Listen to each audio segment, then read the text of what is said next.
Three men thought no one saw them taking a little girl. They were wrong.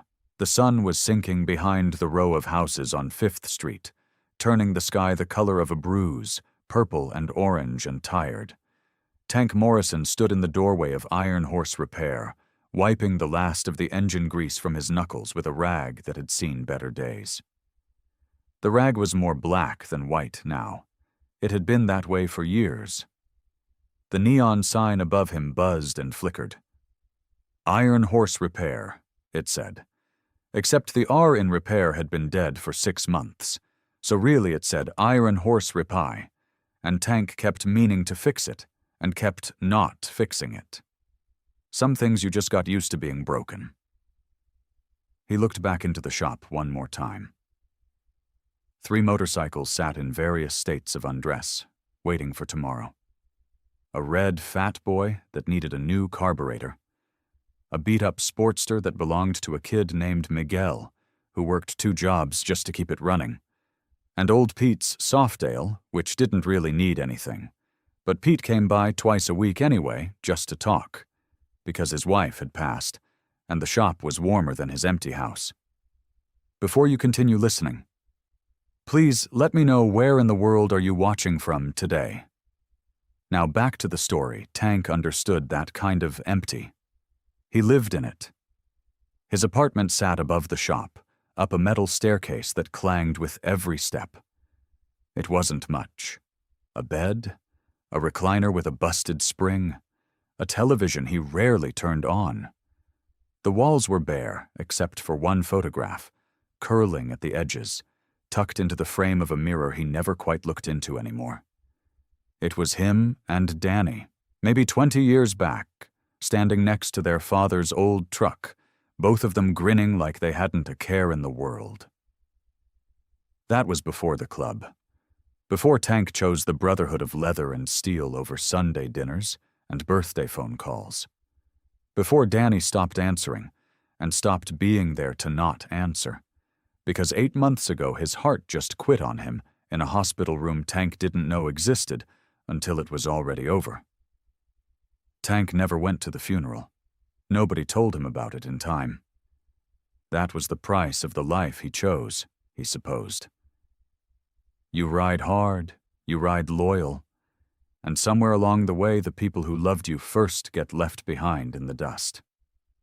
He locked the office door, jingling his keys, and thought about how the club used to fill up all that empty space Danny left behind.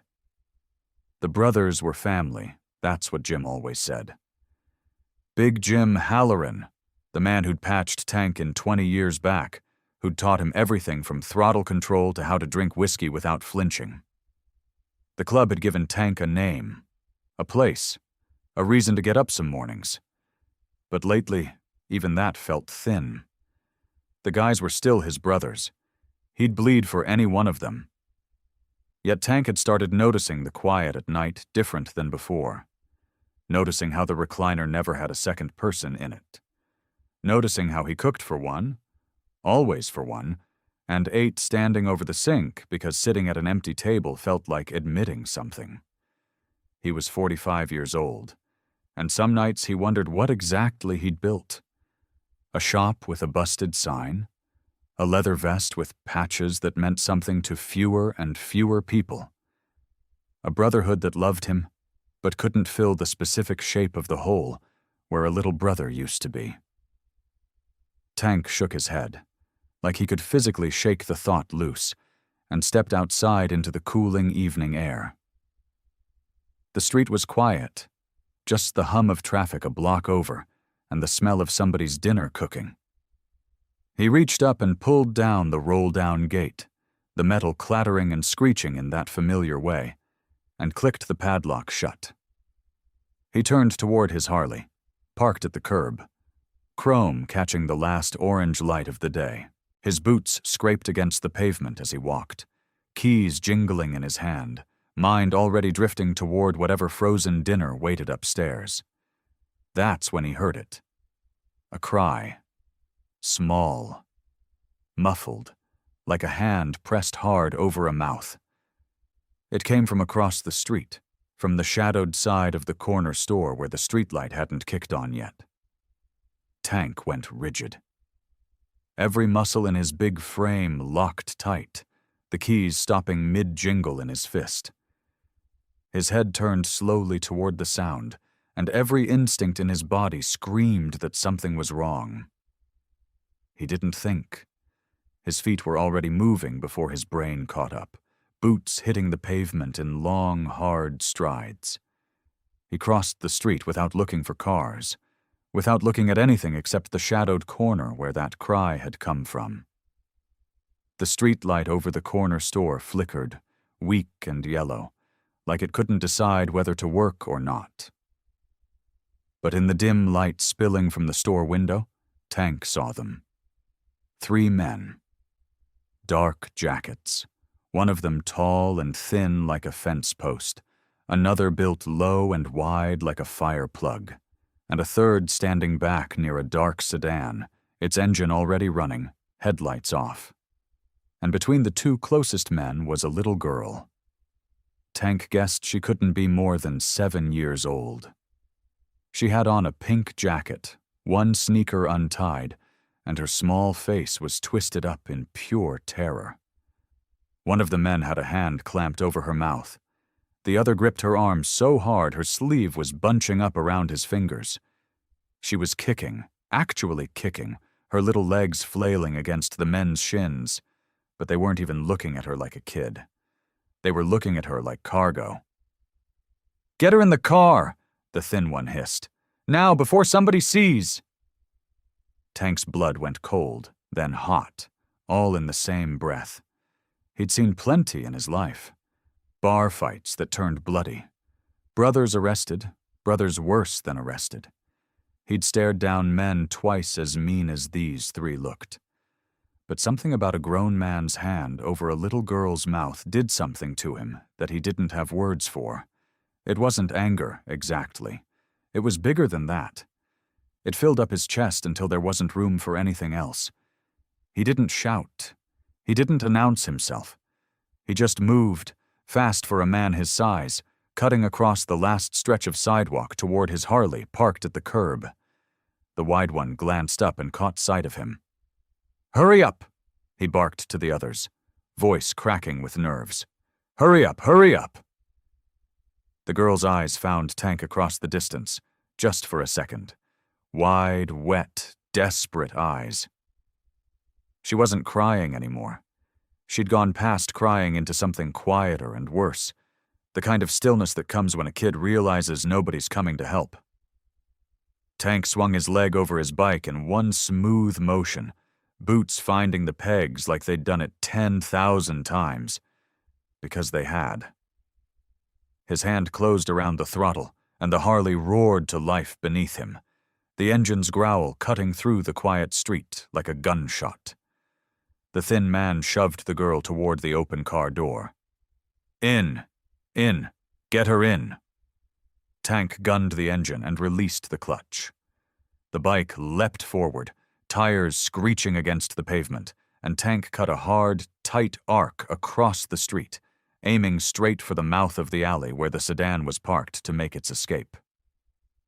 He didn't slow down until the very last second, when he stomped the brake and swung the Harley sideways, the back tire skidding out just enough to place the entire bike, all 600 pounds of steel and chrome, directly across the sedan's only way out.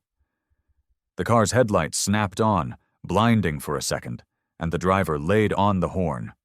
A long, panicked blare. But there was nowhere to go. Brick wall on one side, parked cars on the other, and now a mountain of a man on a Harley blocking the only exit.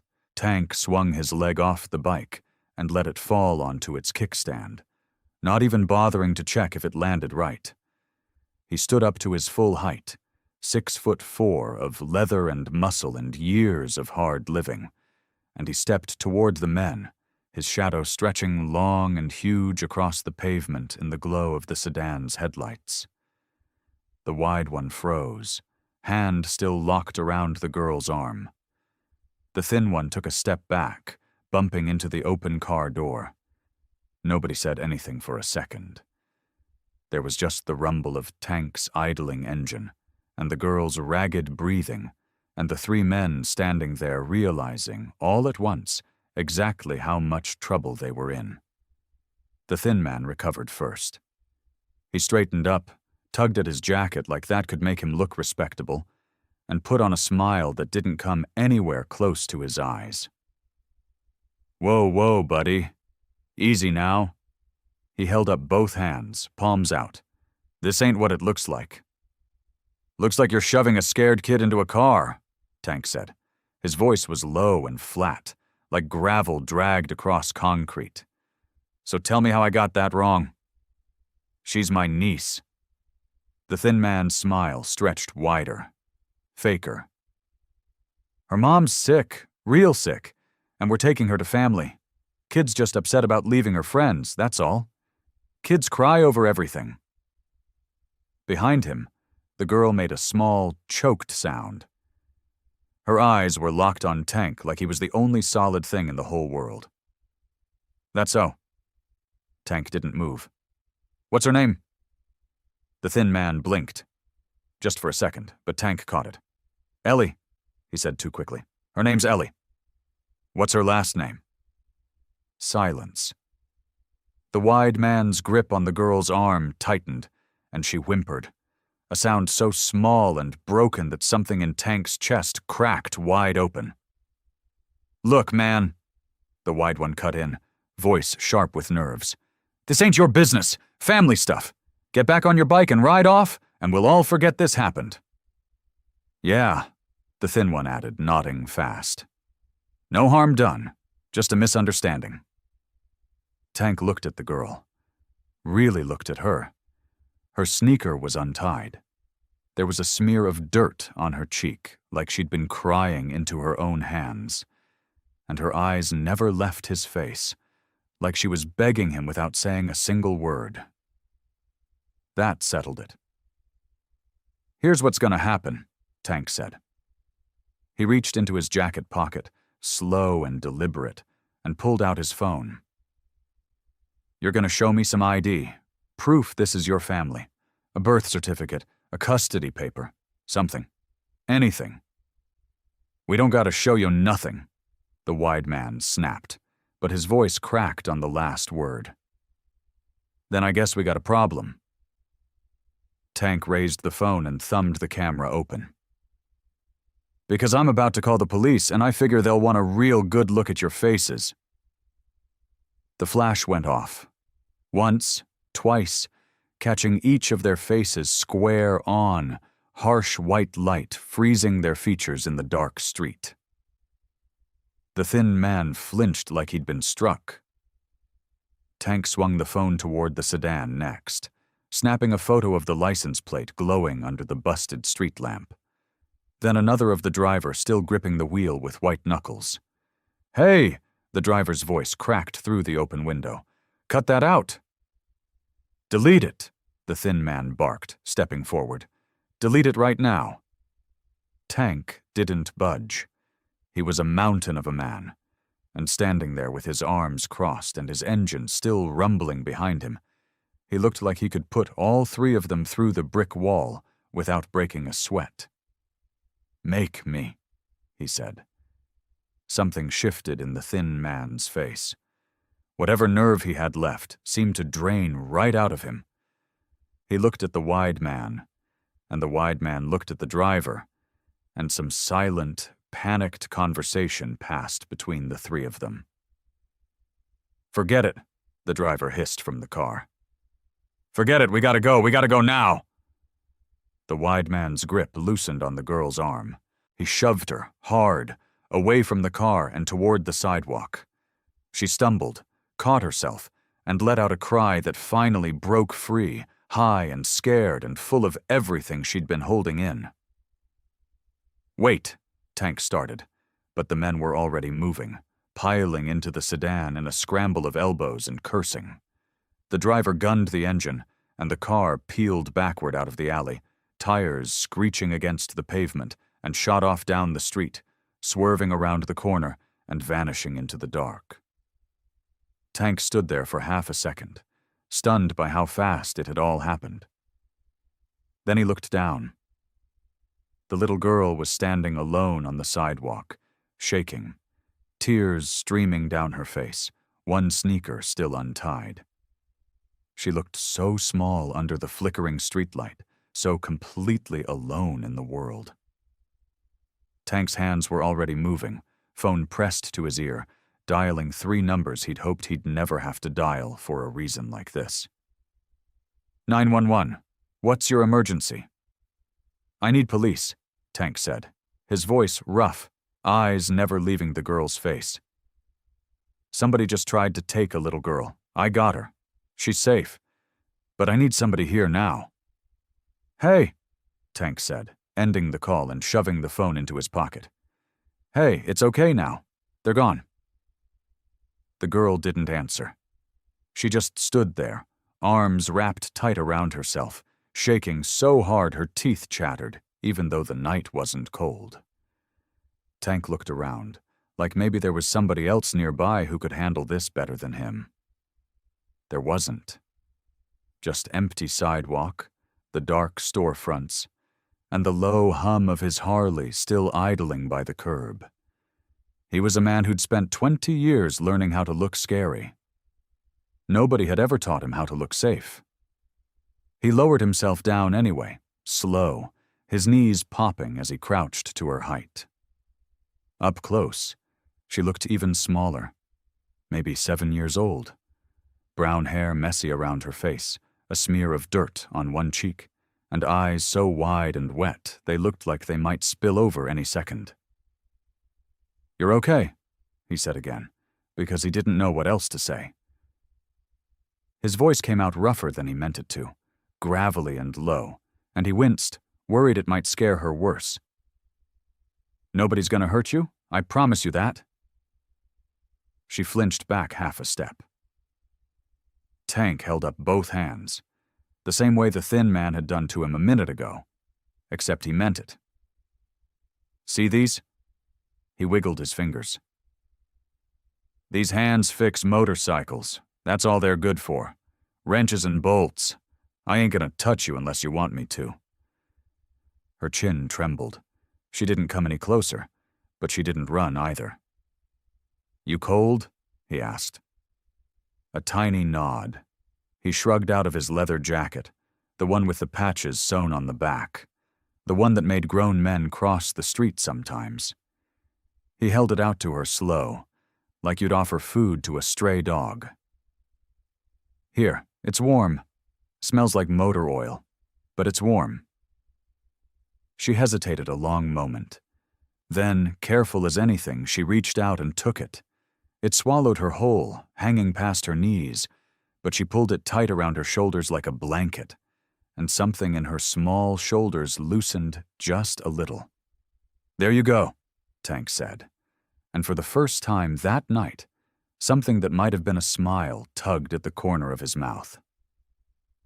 They stayed like that for a minute. Him crouched on the sidewalk, big and awkward, elbows on his knees. Her standing there in his jacket, sniffling, eyes darting every few seconds toward the corner where the car had disappeared. What's your name? Tank asked gently. Nothing. You don't gotta tell me if you don't want to, he said. But it'd help me know what to call you. Can't just keep saying, hey kid, all night. Her lips parted. For a second, Tank thought she wasn't going to answer at all. Then, so quiet, he almost missed it, she whispered. Ellie. Something about the way she said it, small and scared and true, hit him harder than he expected. Ellie, he repeated. That's a good name. I'm Tank. She blinked up at him like that was the strangest name she'd ever heard, which, fair enough, it probably was. Far off, sirens rose in the distance, faint at first, then closer, cutting through the quiet street. Ellie's whole body went rigid at the sound, and she pressed closer to Tank's side without seeming to realize she'd done it. That's the good guys, Tank said quickly. Police. They're gonna help.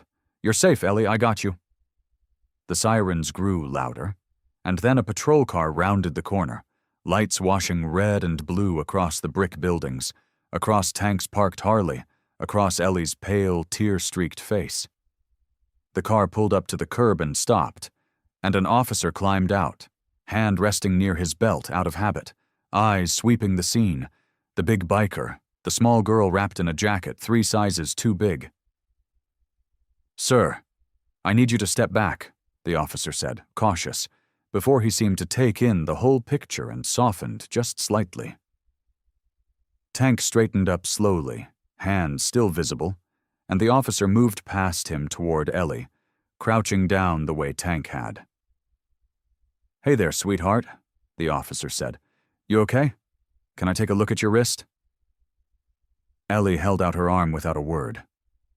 The officer turned it gently, and that was when Tank noticed it too. The thin plastic bracelet circling her small wrist, the kind hospitals used, except this one had a name printed on it in block letters. The officer went still. He read it once, then again, like he thought he'd made a mistake. His face changed, confusion sliding into something sharper, something worried. He reached for the radio clipped to his shoulder, thumb pressing the button, and his voice came out careful, deliberate. "Dispatch, I need you to run a name for me." More cars rolled up, filling the street with flashing light. A tall man in a gray jacket stepped out of an unmarked sedan, moving like he'd done this 1,000 times before, calm and unhurried even with all the noise around him. He had a badge clipped to his belt, and tired eyes that missed nothing. He crouched briefly by the officer talking to Ellie, said something soft to her, then stood and made his way over to Tank. "Detective Marcus Reyes," he said, holding out a hand. "You're the one who called this in?" Tank shook it. His hand nearly swallowed the detective's. "Yeah, Tank Morrison. I own the shop right there." He pointed with his chin toward Iron Horse Repair, its metal shutter still half raised behind them. Reyes nodded slowly, glancing at the leather cut Tank had put back on, the patches catching the red and blue light. If he had an opinion about it, he didn't show it. "You got pictures of the car? The plate?" "Sent them to dispatch already. Description of the 3 guys, too." Tank's jaw tightened. "They shoved her out and took off when I blocked the road." "Good. That's good work." Reyes made a note, then looked back toward Ellie, who sat now on the curb wrapped in a scratchy police blanket, small and swallowed up by it, watching everything with wide, careful eyes. "Can I ask you something, Mr. Morrison?" "Tank." "Tank." Reyes studied him a second. "Your last name, Morrison? Same as the little girl's." Tank shrugged, tired, still coming down off the adrenaline. "Common enough name, I guess?" "Maybe." Reyes glanced down at his notepad, then back up, and something in his face had changed, gotten more careful, more serious. "The bracelet on her wrist. It's got a name on it. Foster Placement ID, Ellie Morrison." Tank felt something cold slide down his spine, though he couldn't have said why yet. "Okay." "You got any family, Tank? Brothers? Sisters?" The question hit him sideways. "I had a brother," Tank said slowly. "Danny. We didn't talk much the last few years. He passed 8 months back." "Why?" Reyes was quiet a second too long. "I ran her name soon as dispatch pulled her file. Ellie Morrison, age 7. Father listed as Daniel Morrison. Deceased." He paused, watching Tank's face carefully. "Mother's in the system too, but she's not fit to have custody right now. Ellie's been in foster care the last few months." Tank didn't say anything. Couldn't. The street noise, the radios crackling, the lights washing over the brick walls, all of it seemed to go far away and quiet, like he was hearing it through water. "Danny had a kid," Tank said. Not really a question, just the words falling out of him. "Looks that way."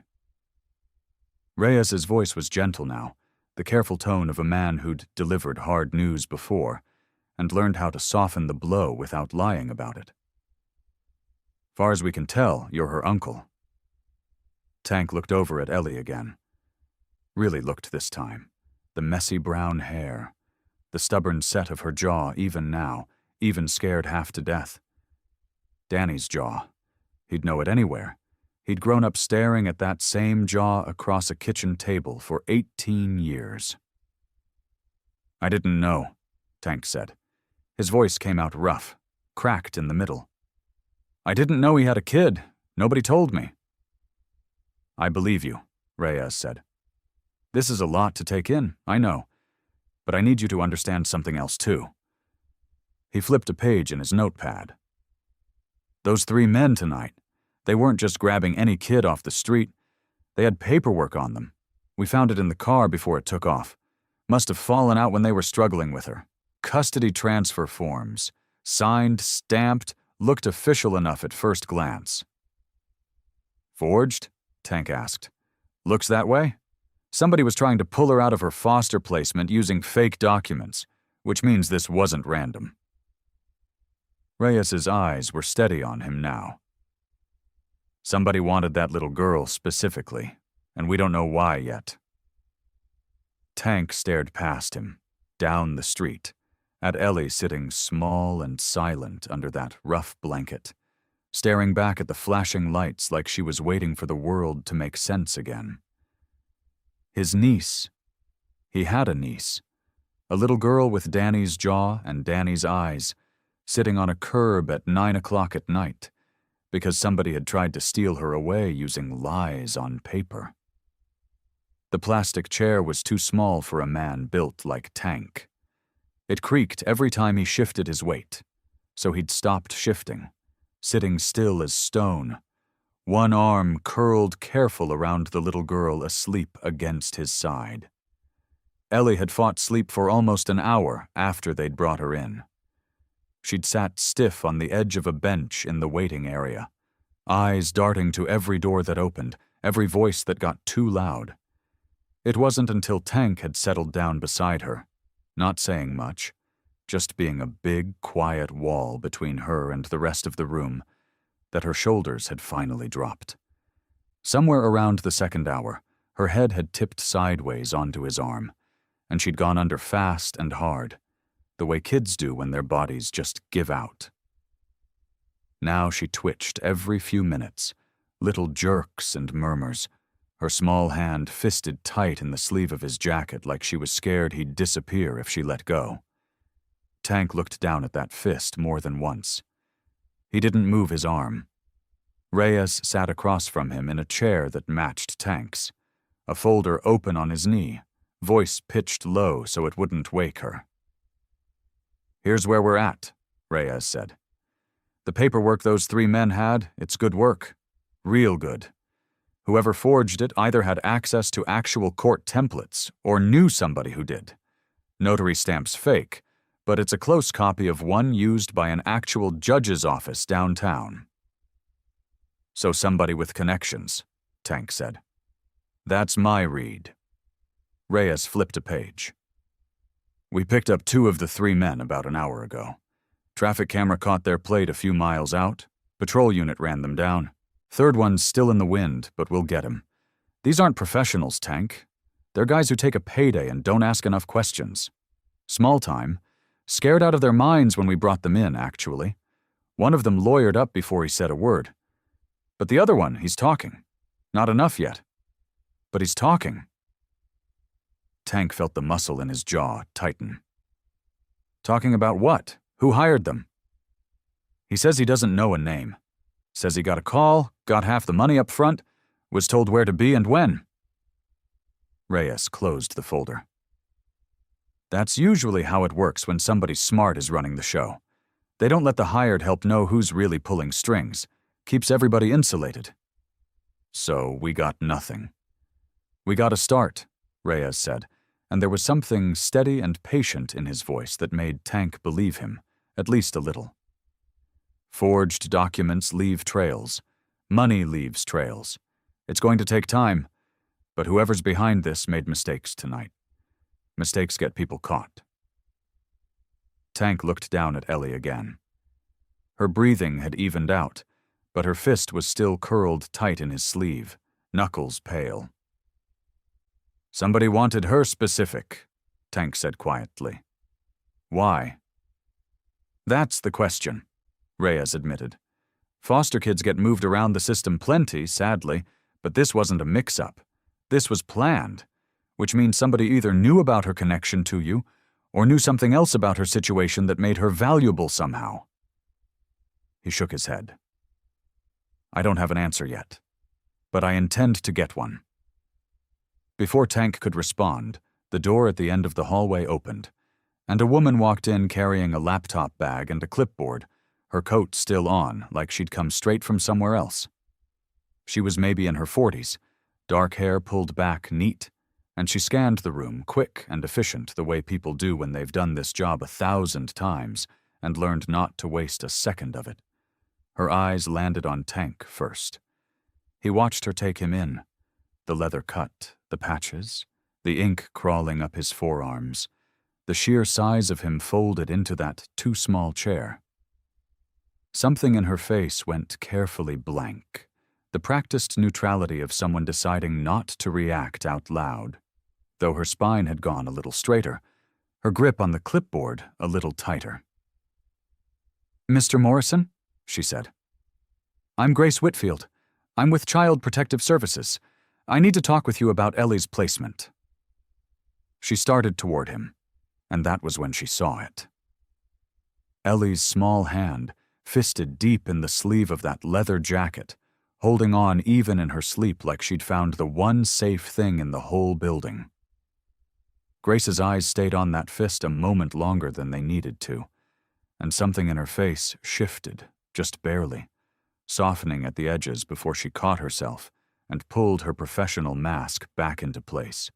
Grace pulled a chair from against the wall, careful not to let it scrape, and set it down a few feet from Tank.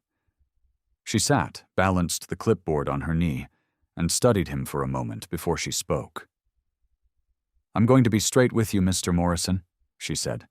"This is not how these things usually go." "Figured," Tank said. His voice came out lower than he meant it to, rough with hours of sitting still. "Ellie has no other family that we can locate.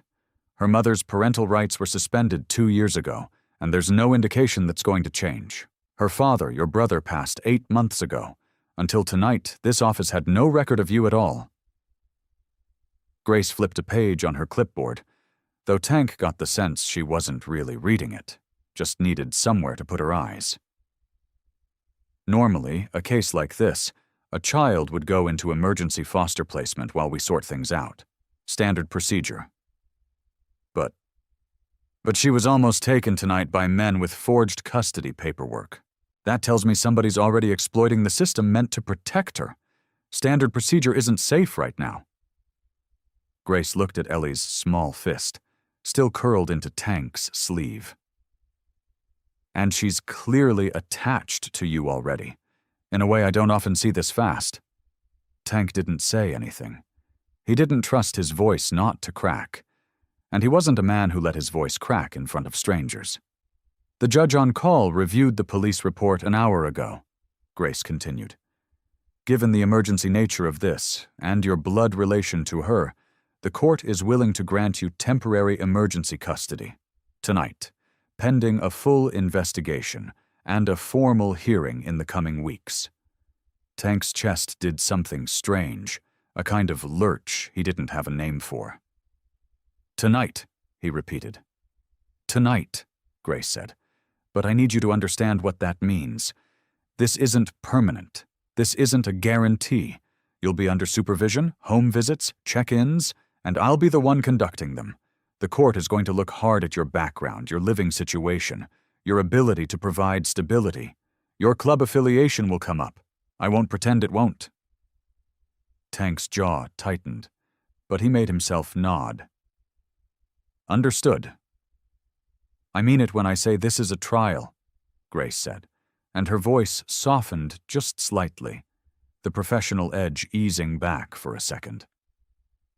"But I also mean it when I say that little girl held onto your sleeve in her sleep like you were the only solid thing in the room. That matters. That's not nothing. She pulled a folder from her bag and set it on the small table beside them, flipping it open to a form with lines waiting to be filled. A pen clipped to the top. "I need your signature here and here," she said, pointing. "This grants you emergency temporary guardianship effective immediately. It also agrees to the terms of supervision. You'll get a full copy for your records." Tank shifted Ellie's weight carefully against his side, easing his arm out from under her just enough to reach the folder without waking her. His hand found the pen. He stared at the blank line for a second longer than he needed to. 20 years he'd signed his name to things. Club charters, bike titles, hospital forms after brawls that got out of hand. His hand had never shaken doing any of it. It shook now. He pressed the pen down and signed his name, the letters coming out jagged and uneven, nothing like his usual signature. Grace watched him do it without comment, though something in her eyes told him she noticed, and that she understood exactly what it cost him. "That's it," she said quietly, once he'd finished the second line. "She's yours. For now." Reyes stood, giving Tank a small nod, the kind of nod that said more than words would have. Grace closed the folder and slid it back into her bag. "You'll need a car seat," she said, "and I know you don't have a car. One of my colleagues can arrange transport tonight, or—" "I got it handled," Tank said. He'd already texted Bear an hour ago, told him to bring the truck around, the old Ford Bear kept for hauling parts. It was parked outside now, engine idling, waiting. He rose slow and careful, gathering Ellie up against his chest, her whole body going boneless and trusting in a way that made something in him ache. She didn't wake, her head tucked into the curve of his neck, her small fist finding a fresh grip on his collar.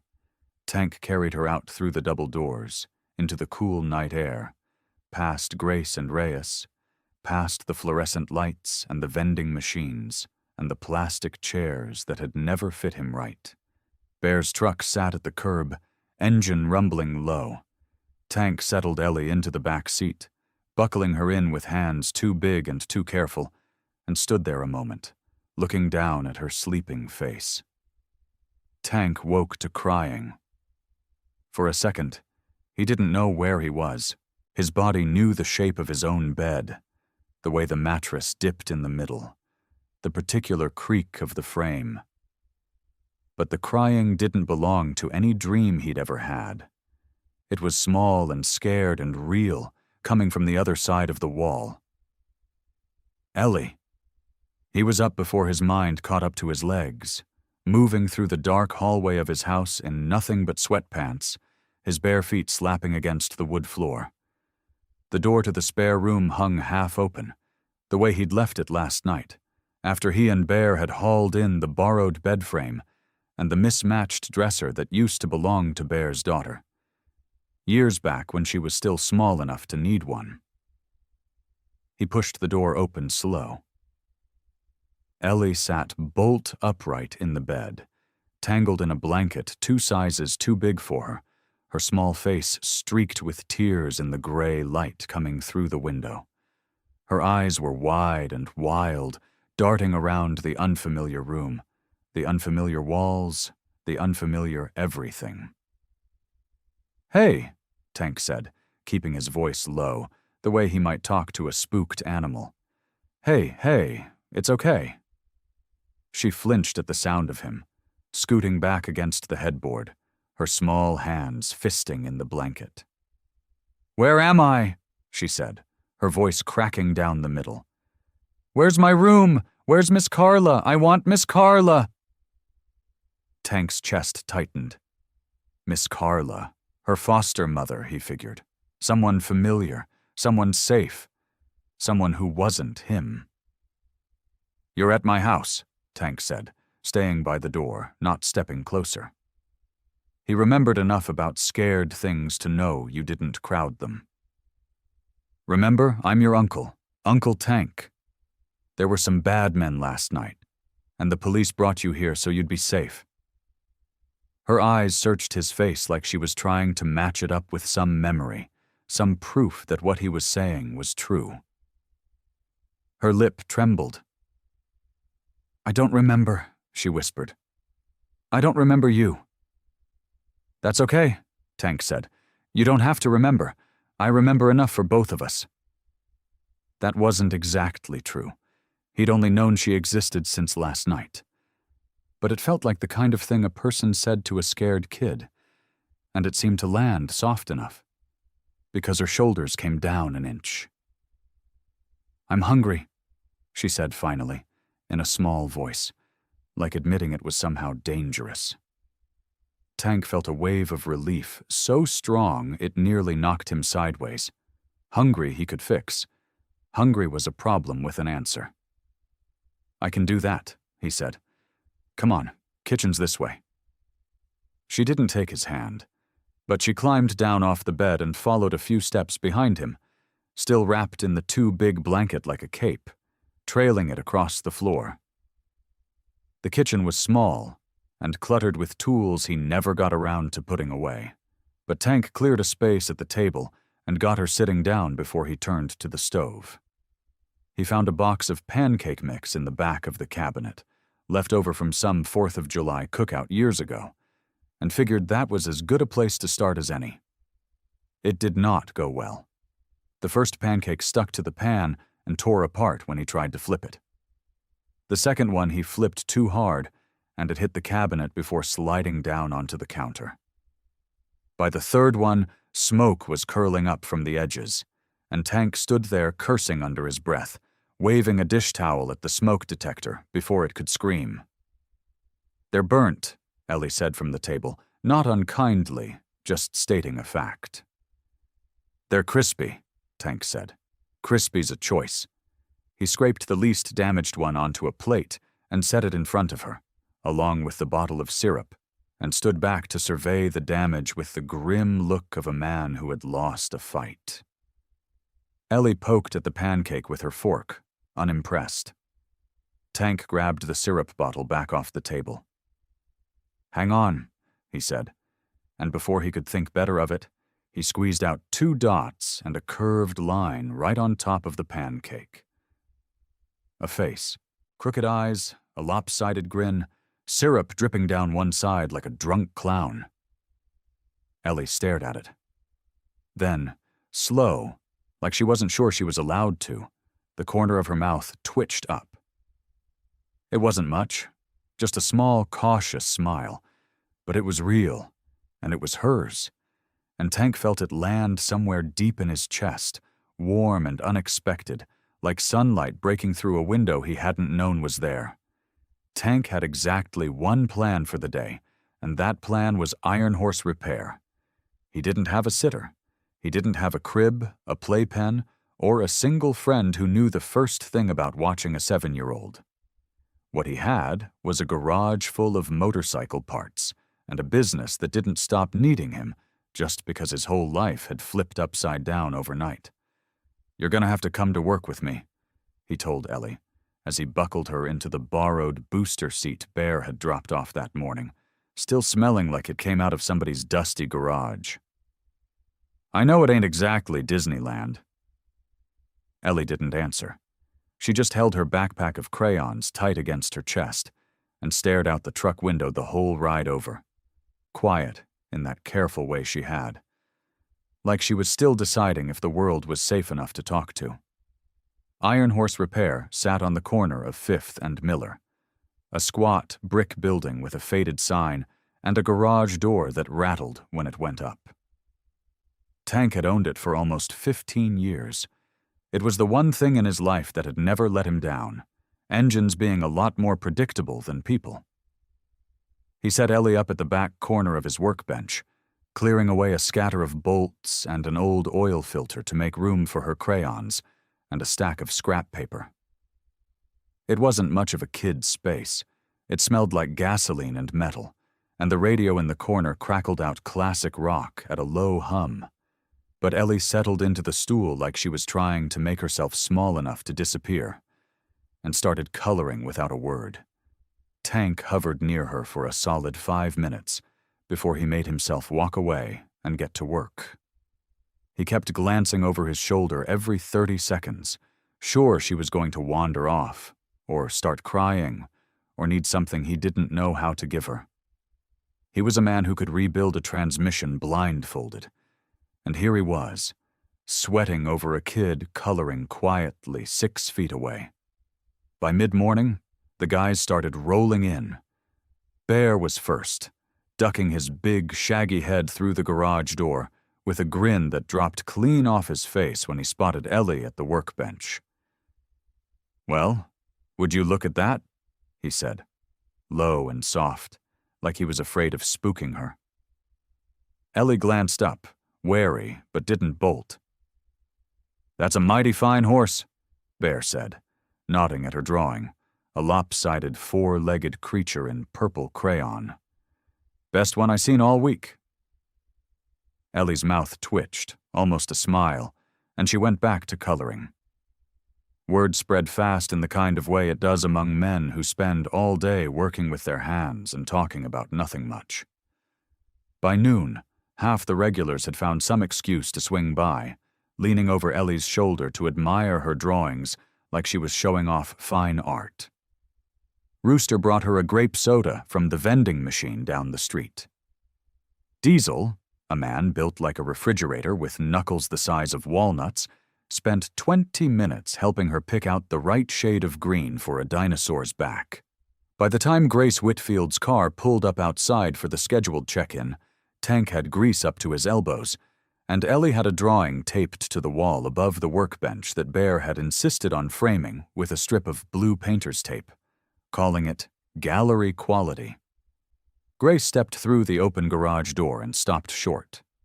She'd expected, if she was honest, a quiet corner somewhere, maybe a television playing cartoons Ellie wasn't watching. What she found instead was a little girl sitting on a stool surrounded by a half-dozen leather-clad bikers, all of them crouched or leaning in like she was the most important thing in the shop, which, Grace realized, she probably was. "Miss Grace!" Ellie called out, holding up her paper. "Look what Rooster helped me draw." Grace blinked, taking in the scene. The oil stains, the clutter, the rough, tattooed men gathered around a 7-year-old's crayon drawing like it belonged in a museum. She pulled out her notebook, and against every expectation she'd walked in with, wrote down one word first: warm. The next few days taught Tank Morrison more about failure than 20 years of running a motorcycle club ever had. It started with hair. Ellie had a whole head of dark brown curls that tangled overnight into something that looked like a bird's nest, and every morning she'd sit on the closed toilet lid in Tank's small bathroom, patient as a saint, while he stood behind her with a comb in one hand and his phone propped against the mirror playing a video titled "Easy Braids for Beginners. Dad Approved." The woman in the video made it look simple. Cross this piece over that piece, pull tight, repeat. Tank's fingers, thick and calloused from years of gripping wrenches and throttle grips, did not agree that it was simple. He'd get halfway through a braid before it would unravel like a rope coming loose, and he'd grunt out a word he immediately apologized for, since Ellie was sitting right there. "It's okay," Ellie told him on the third morning, watching him in the mirror with the calm patience of someone twice her age. "Miss Grace says practice makes better, not perfect." "Miss Grace sounds like a smart lady," Tank muttered, trying again. By the end of the week, he could manage a single crooked braid, lopsided and a little too loose, but Ellie wore it to the garage like a crown. And Bear told him it looked structurally sound, which was about the nicest thing anybody had said about Tank's parenting so far. Lunch was its own disaster. Tank had never packed a lunch for anybody but himself, and even then it was usually just a sandwich eaten standing over the workbench. Packing something for a 7-year-old, something with the crusts cut off just right and cut into triangles because Ellie said squares tasted different, turned out to be its own kind of engineering problem.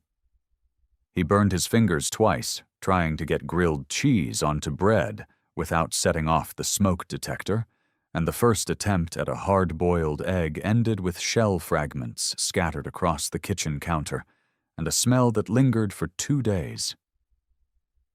"Maybe just get her the string cheese," Rooster suggested one afternoon, watching Tank wrap a bandage around his thumb. "And them little cracker things. Kids like crackers." "She likes crackers," Tank confirmed, filing that away like a piece of critical intelligence. School enrollment was its own mountain to climb. Tank had never filled out a form more complicated than a vehicle title transfer, and the packet from Ellie's new elementary school might as well have been written in another language. Immunization records, emergency contacts, a guardianship letter that needed a notary. He sat at his kitchen table one night with Diesel across from him, both men squinting at the paperwork like it was an engine neither of them recognized. "You need Grace to look at this," Diesel finally said, sliding the packet back across the table. "This ain't a two-man job. This is a lawyer's job." Grace helped, of course, patient as ever, walking Tank through which box needed which signature, which papers needed copies, until finally, on a Tuesday morning that felt both too fast and impossibly slow, everything was ready. Ellie was enrolled at Lincoln Elementary, starting that Thursday. Thursday morning arrived with Tank in a full-blown panic because his truck, the one with the borrowed booster seat, wouldn't start. Something with the starter, ironic for a man who fixed engines for a living.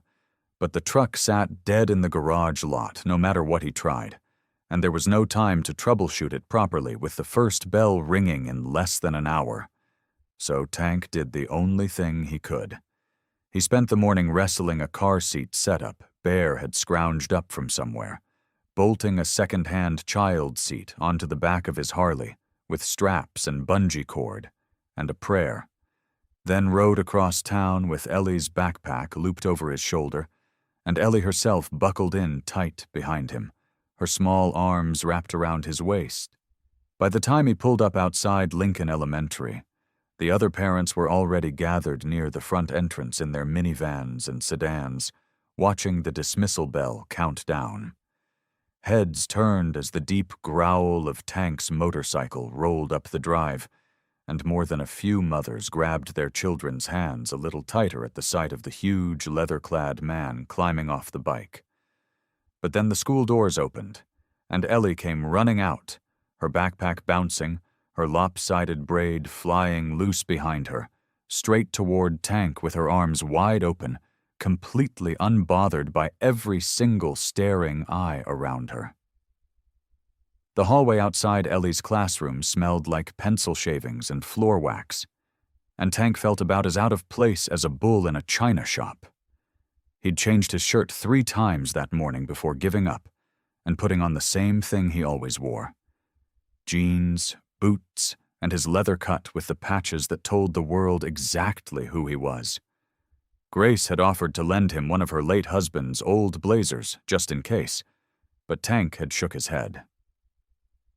"If I show up pretending to be somebody else, that ain't fair to Ellie," he'd said. "She's got to live in the real world with me. Might as well start now."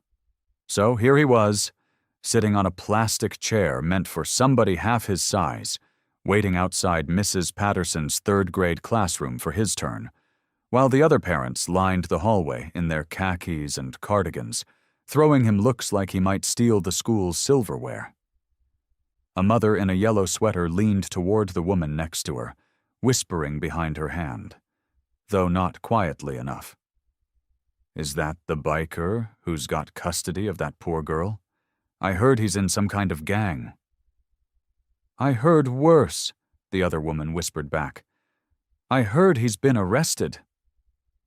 Tank kept his eyes forward, jaw tight, hands folded in his lap like a man waiting outside a principal's office, instead of a man twice their size and 3 times their age. He'd heard worse than whispers in his life. Prison yards, bar fights, funerals. This was nothing. But it still stung in a way he hadn't expected. Sitting there in a hallway full of construction paper turkeys and finger-painted handprints, being looked at like he was something dangerous instead of someone trying his best. Grace sat beside him, her hand resting lightly on his arm. "Ignore them," she murmured. "You're not here for them." "I know," Tank said, but his knee bounced anyway, a nervous habit he hadn't had since he was a kid himself. When Mrs. Patterson called his name, he stood, ducking slightly to avoid the low door frame, and stepped into the classroom. She was a small woman with silver hair and reading glasses on a beaded chain, and when she saw him, something flickered across her face, quick as a shadow, that Tank recognized immediately. It was the same look he'd seen 100 times before. Fear, wrapped up in politeness. "Mr. Morrison?" she said, gesturing to a chair clearly built for a child, then hesitating. "Oh, let me get you something bigger." "This is fine," Tank said, easing himself down anyway, knees practically touching his chest, because he figured she had enough to worry about without hunting down furniture. Mrs. Patterson folded her hands on her desk. "I'll be honest with you, Mr. Morrison. Ellie's a sweet girl, but she's had a rough adjustment. She flinches at loud noises. She won't sit near the door. Sometimes she just stares out the window and I lose her completely." Tank nodded slowly, leaning forward, elbows on his knees. "She's still doing the thing where she counts under her breath when she's scared?" Mrs. Patterson blinked, surprised. "Yes. How did you know that?" "She does it at home too, started right after everything happened. Her therapist says it helps her feel like she's got control over something, even if it's just numbers." Tank's voice was low and steady, none of the gruffness he usually carried around like armor. "If she starts doing that in class, best thing is not to make a big deal of it. Just let her finish counting. She'll come back on her own." Mrs. Patterson set down her pen. "That's very helpful, actually." "She had a rough year," Tank continued. "Lost her daddy, then got taken from the only home she knew, then almost got taken again by men who had no business near her. She ain't broken. She's just been through more than most grown adults, and she's still finding her feet." He paused, looking down at his hands. "I ain't her daddy. I know that. But I aim to make sure she never doubts somebody's got her back." The room was quiet for a moment. Grace, sitting in the chair beside him, felt something warm rise in her chest, watching Tank Morrison, all leather and muscle and rough edges, speak about a little girl's heart with more tenderness than she'd heard from men in suits twice his size in education. Mrs. Patterson's posture softened, the wariness melting from her face. "Mr. Morrison, I think Ellie is very lucky to have you." Out in the hallway, the whispers had gone quiet, the yellow sweater mother now watching through the window with something closer to curiosity than judgment. The smell of motor oil and rubber had become as familiar to Grace as chalk dust once was in her classroom days. She sat at the scarred wooden workbench in the corner of Iron Horse Repair. A stack of Ellie's spelling flashcards spread before her, while Ellie's tongue poked out the side of her mouth in concentration, sounding out each word slow and careful. Butterfly, Ellie said, then looked up, grinning like she'd won a prize. "That's exactly right." Grace tapped the card and set it aside. "You're getting so much faster at this." Across the garage, Tank stood bent over a Harley with its engine guts exposed, wrench in hand, grease smudged along his forearm like war paint. He didn't look up, but he was listening. He was always listening these days, even when his hands were busy with something else. "Uncle Tank, did you hear that?" Ellie called out. I got butterfly right on the first try. Course you did, Tank said, glancing over with a small smile tugging at the corner of his mouth. You're smarter than me already, kid. I still gotta sound out the big words on cereal boxes. Ellie giggled, the sound bright and easy. Nothing like the careful, guarded laugh she'd had those first few weeks. Grace still remembered how quiet this garage used to feel before Ellie's crayons took over one corner of the workbench, before her drawings got taped up crooked on the wall next to old motorcycle posters. Grace's visits had started as check-ins, official and brief, clipboard in hand, boxes to tick. But somewhere in the last month, they'd stretched into afternoons, then evenings, the paperwork forgotten in her bag while she helped Ellie with homework and let herself linger in the easy warmth of the garage.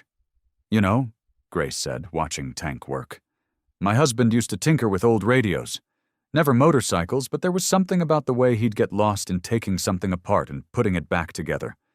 Made him feel calm, he used to say. Tank wiped his hands on a rag, leaning against the bike. What happened to him, if you don't mind me asking? Cancer, Grace said simply. 3 years ago now. It feels both like yesterday and like 100 years ago, if that makes any sense. It does. Tank's eyes drifted somewhere far off, somewhere past the garage walls. I lost my brother 8 months back. Danny, Ellie's daddy. He paused, jaw working like the words cost him something to say. We didn't talk much those last few years. I chose the club over him, way back when, and he never really forgave me for it. Then he was just gone. And I never got the chance to fix it. Grace didn't say anything right away. She just let the quiet settle, the way she'd learned to do with grieving kids in her old classroom, giving space instead of filling it up with empty comfort. I think he'd be glad, she said finally, seeing you with Ellie now, seeing what you're doing for her. Tank didn't answer, but something in his shoulders loosened, like a weight had shifted just slightly. By the time the sun started dipping low and orange through the garage windows, Tank clapped his hands together. All right, ladies, who's hungry? You're cooking? Grace raised an eyebrow, teasing. Don't sound so surprised. I make a mean spaghetti. It's the one thing I know how to do without burning the place down. True to his word, 20 minutes later the three of them sat crowded around a small table in the back room of the shop. Plates piled high with noodles and sauce from a jar, a loaf of garlic bread warming under foil. Ellie twirled her fork uselessly, more sauce ending up near her mouth than in it, while Tank told a story about the time he'd tried to fix a customer's bike and ended up covered head to toe in grease, looking like a raccoon that fell in a tar pit. Ellie laughed so hard she nearly choked on a noodle, and Grace laughed too, wiping tears from the corner of her eyes. This is really good, Tank, Grace said, meaning it. Only thing I know how to make, Tank admitted, but I'll take the compliment. Ellie looked between them, sauce on her chin, and grinned wide. This is the best dinner ever. And for a moment, sitting there in the back room of a motorcycle shop, surrounded by tools and grease rags and mismatched plates, it felt exactly like family. The first one to show up was Preacher, a wiry man with a gray beard down to his chest and a laugh that sounded like gravel in a coffee can. He rolled up on a Tuesday afternoon, kickstand down, and ambled into the garage like he owned the place. Oil's making a funny noise, he announced, not even looking at Tank. Thought I'd let you take a listen.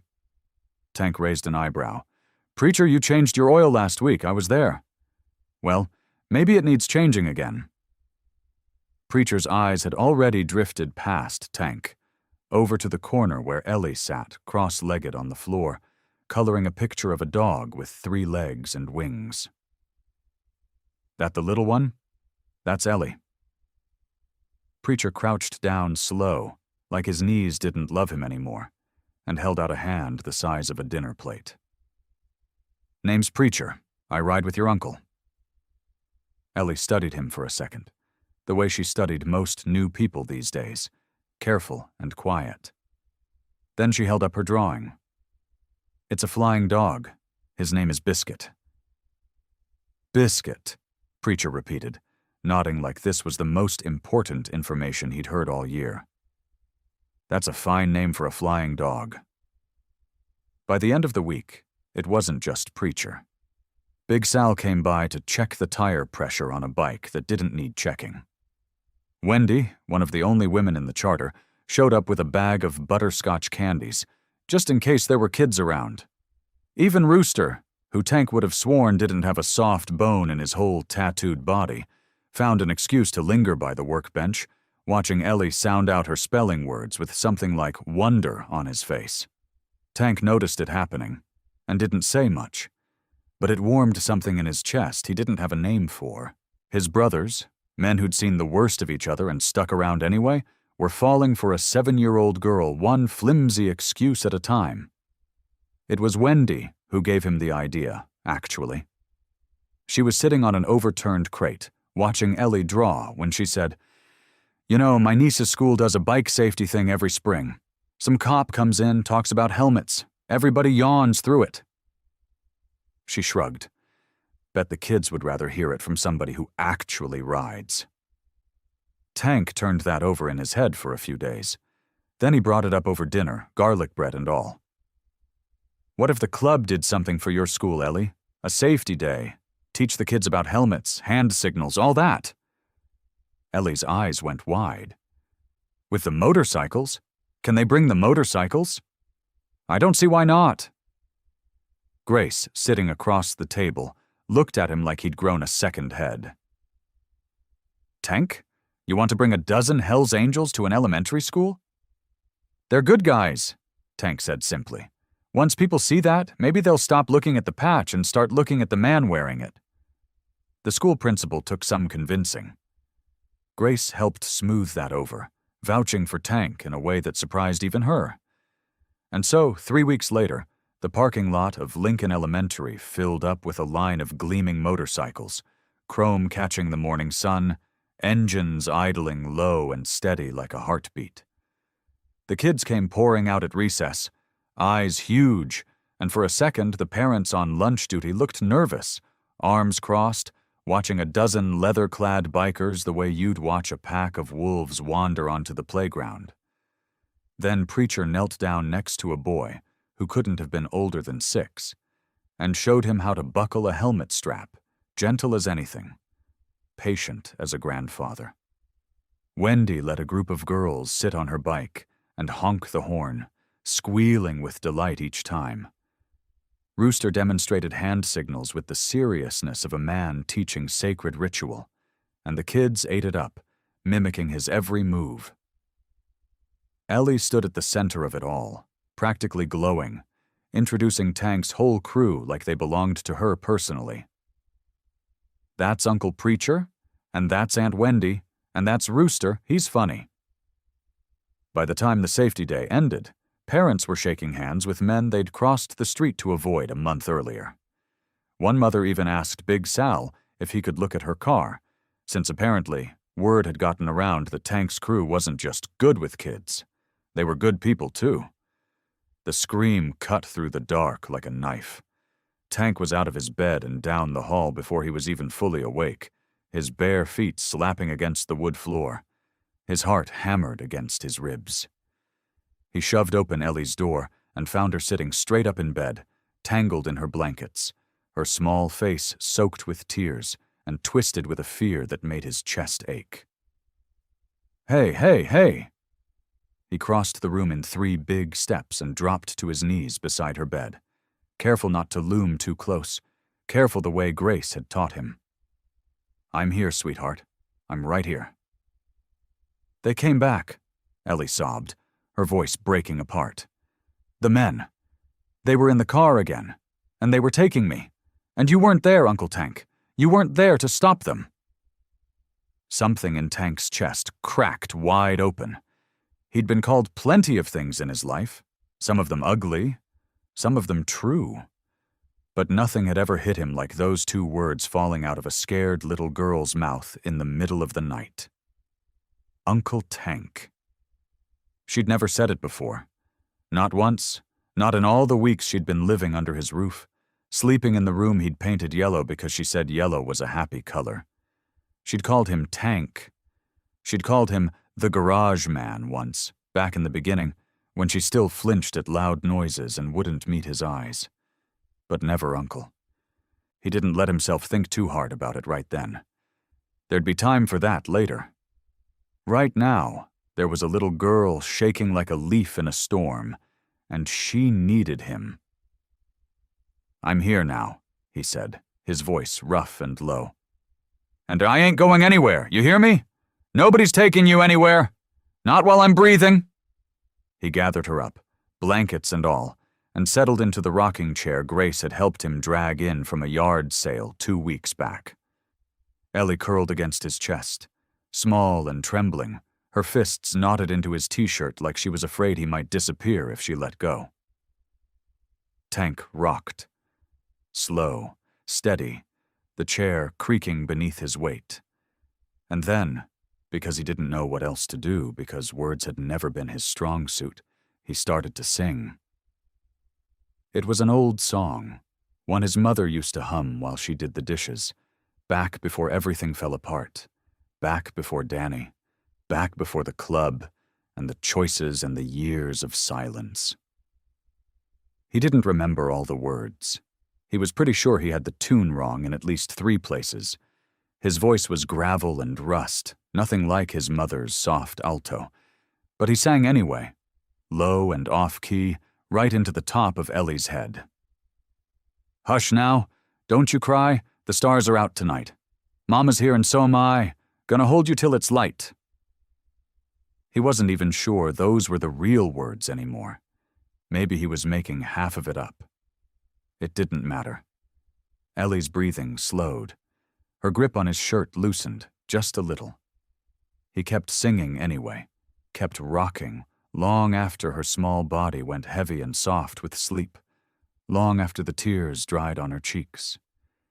He sat there with her through the rest of the night, watching the window slowly turn from black to gray to gold. When morning light finally spilled across the room, warm and soft, Ellie stirred against him. Her eyes fluttered open, and for a second she just looked up at him, blinking sleep away. Then she smiled, small and sleepy, and pushed herself up just enough to wrap both arms tight around his neck. "Thank you, Uncle Tank," she whispered against his shoulder. Tank froze. His throat tightened up something fierce, and his eyes burned hot and sudden. He turned his face towards the window, blinking hard, his big hand coming up to rest gentle on her back. He didn't trust his voice to answer right away. In the doorway, unnoticed, Grace stood with her hand resting soft against the frame. She'd come by early to check on them, the way she often did now, though it had stopped feeling like part of her job a long time ago.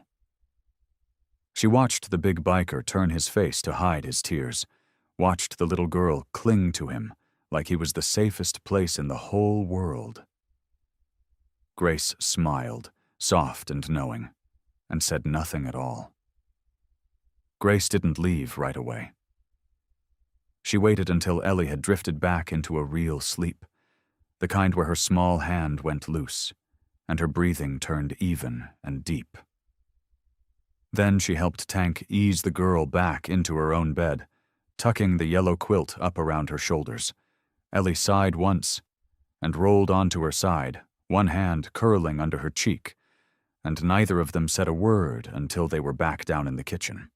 Tank started the coffee pot, out of habit more than want. His hands were still a little unsteady from the night, from the way his chest had cracked open when Ellie called him uncle. He didn't know how to hold a feeling that big. He just knew he needed something to do with his hands. "You didn't have to come by so early," he said, pulling 2 mugs down from the cabinet. They didn't match. One had a cartoon dog on it that Ellie picked out at the dollar store. The other said, "World's okayest mechanic," a joke gift from one of the guys at the shop. I wanted to. Grace settled onto one of the stools at the counter, tucking a strand of hair behind her ear. I do a lot of things now that I don't have to do. Tank huffed something close to a laugh and poured the coffee. He slid the dog mug across to her and kept the other for himself. They sat there a moment in the kind of quiet that didn't need filling. "She called me uncle," he said finally, like he still couldn't quite believe it. "I heard." Grace wrapped both hands around her mug. "It's a good sign, Tank. A real good one. Feels like something I don't deserve yet." "That's not how it works." She looked at him steady, the way she always did, like she was seeing straight through the leather and the tattoos to whatever was underneath. "Love isn't a thing you earn first and get later. She gave it to you because you showed up. Every single night. That's the whole secret." Tank turned his mug slow between his big hands, staring into the dark coffee like it might have answers written on the surface. "Hearing's in 9 days, he said. "Judge Alvarez, I keep running through what I'm going to say. Keep thinking about what happens if it goes wrong." "It's not going to go wrong." "You don't know that?" "No," Grace admitted. "I don't. But I know what I've seen the last 2 months. I know what I'm going to put in my report. I know a judge who cares more about a kid's well-being than about somebody's jacket or the tattoos on his arms." She paused. "I know Ellie's happier than I've seen her since I took her case. That counts for something, Tank. It counts for a lot." He was quiet a moment, turning something over in his mind before he let it out. "I want to build something real for her," he admitted. "Not just get through some hearing. I mean a whole life, school stuff, birthdays, someday walking her down some aisle when she's about 40 and bringing home some fella I gotta scare straight." That got a small, surprised laugh out of Grace, and it eased something tight in his chest. "I never thought I'd want any of that. Not after Danny, not after everything with the club. But I look at her sleeping in that room and I think, yeah, that's what I want. That's the whole thing right there." Grace looked at him a long moment, something soft and warm moving behind her eyes. "You're going to get it," she said quietly. "I believe that. I really do." They sat a while longer, talking about smaller things after that. Ellie's teacher, a field trip permission slip. The bicycle Tank wanted to get her once training wheels came off. The coffee went lukewarm in the mugs, and neither of them minded much. It was near 11 when Grace finally stood, gathering her coat off the back of the stool, telling him she'd see him Thursday for the home visit. Tank walked her to the door, and for a second, standing there in the porch light, something passed between them that neither one said out loud. Then she was gone, taillights disappearing down the street, and Tank was locking up for the night when his phone buzzed on the counter. "Reyes," the screen read. He frowned, glancing at the clock. Nobody called this late with good news. He picked it up anyway. "Reyes, it's late." "Tank." The detective's voice was tight, clipped in a way Tank hadn't heard before. "We need to talk. We traced the forged custody documents, found where they came from." Tank's stomach turned to stone. "And?" "It's somebody inside the system," Reyes said. "Somebody with ties to your club." Tank barely slept. He lay on top of the covers with his boots still on, staring at the ceiling fan turning slow circles above him, Reyes's words looping over and over in his head. "Somebody with ties to your club." By the time the sun came up gray and thin through the blinds, he'd already called Miguel from 2 doors down to sit with Ellie for the morning, promising her pancakes when he got back, and he was pulling into the station parking lot before it even opened. Reyes met him in a small room with cinder block walls painted the color of old milk.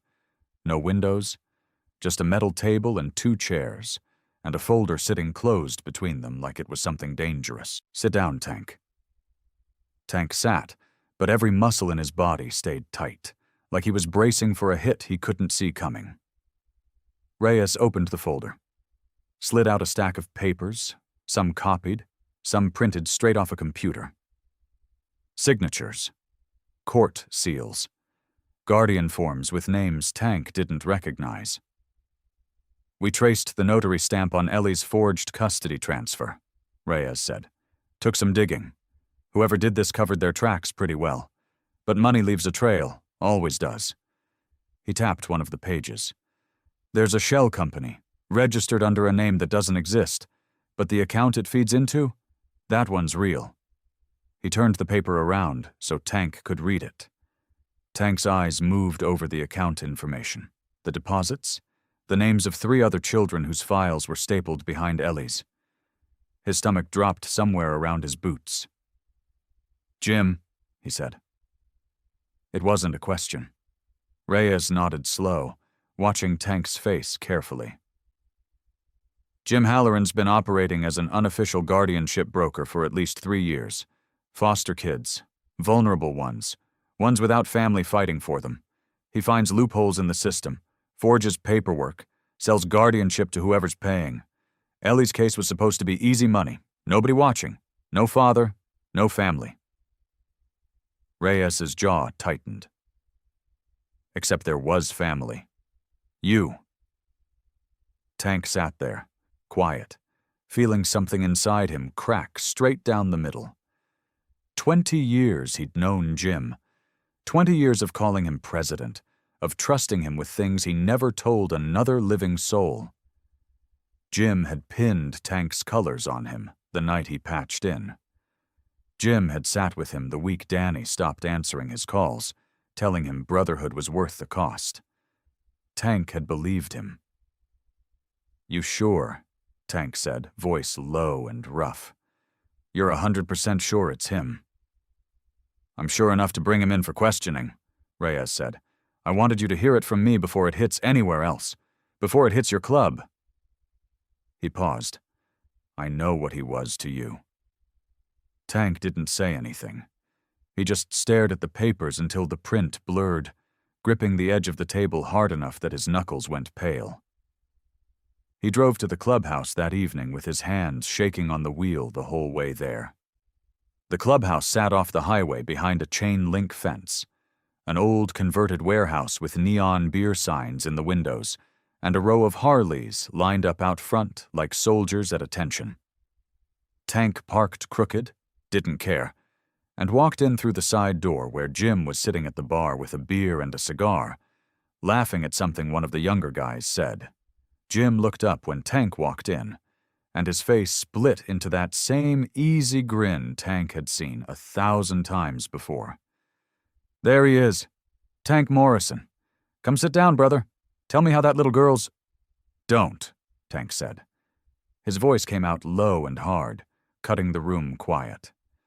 "Don't say her name." Jim's grin faded slow, replaced by something careful. He set his cigar down in the ashtray. "Something wrong?"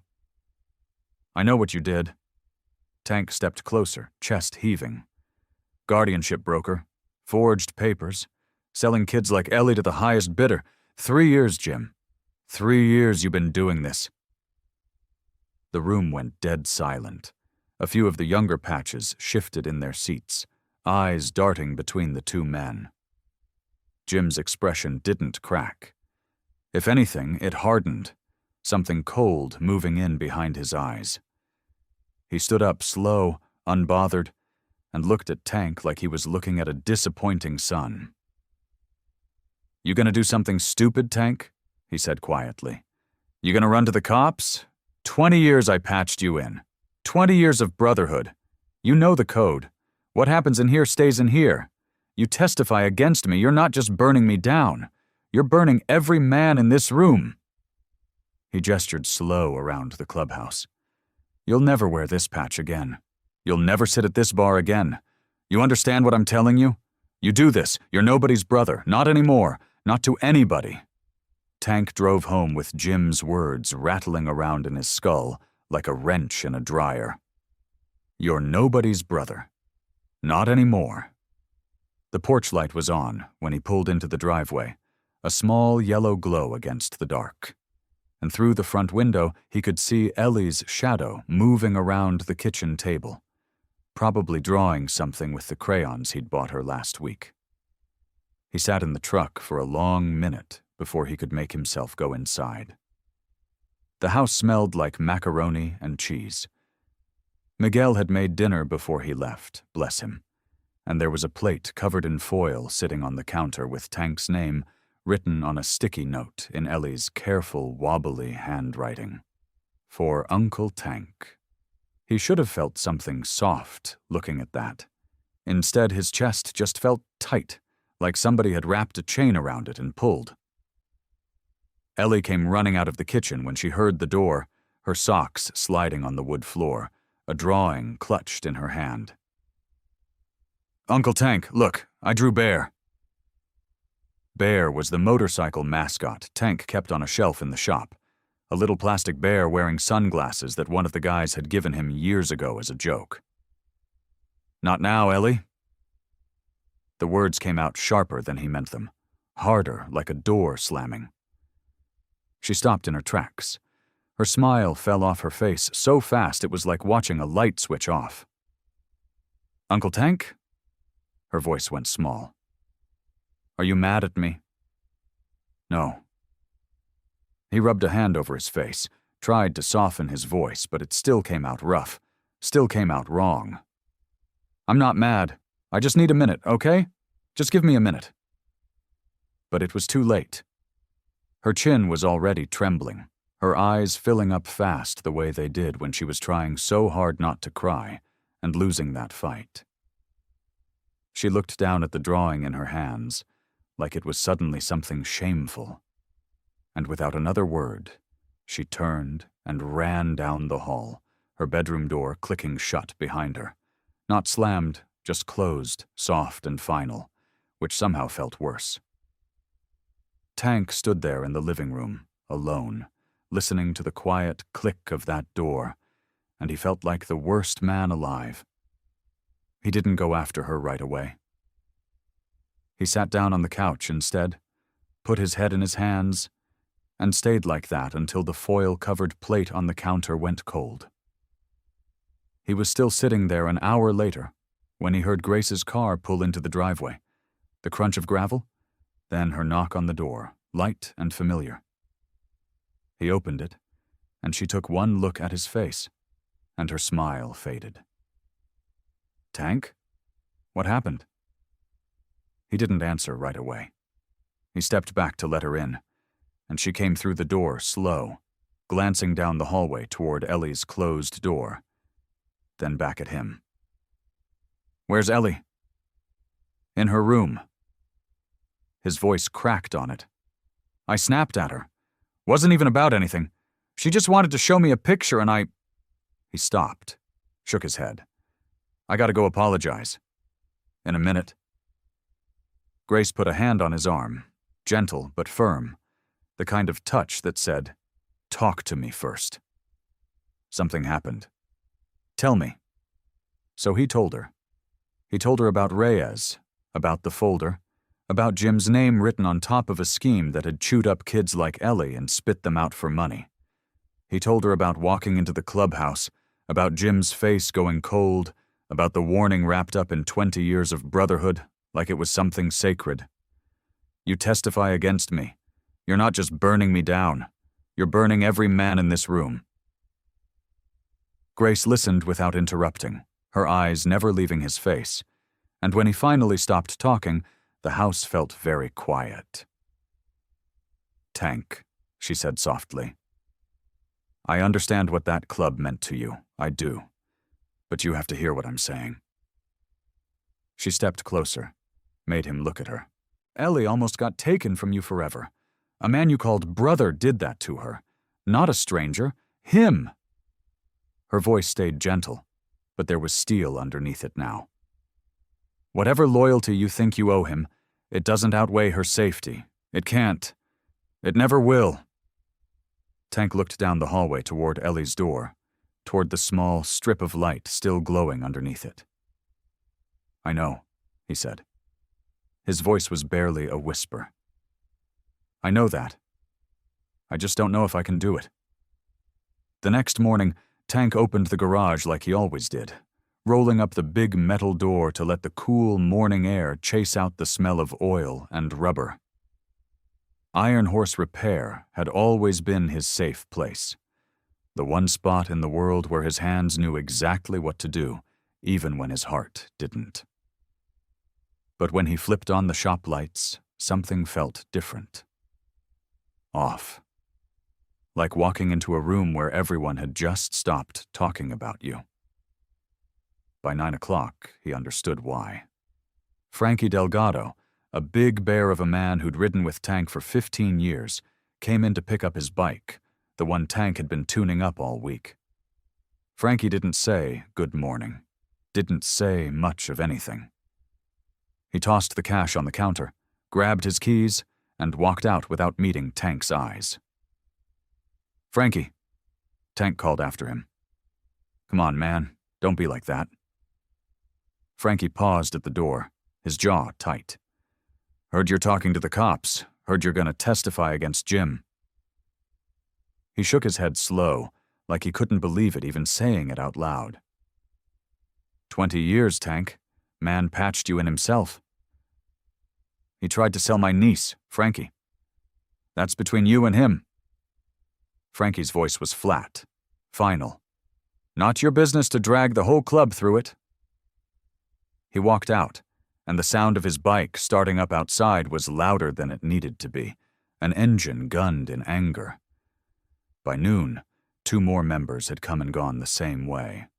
Old Pete didn't even bring his bike in, just called to cancel his appointment, mumbling some excuse about being busy.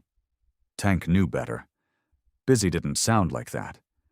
Busy didn't sound like a man who couldn't wait to hang up the phone.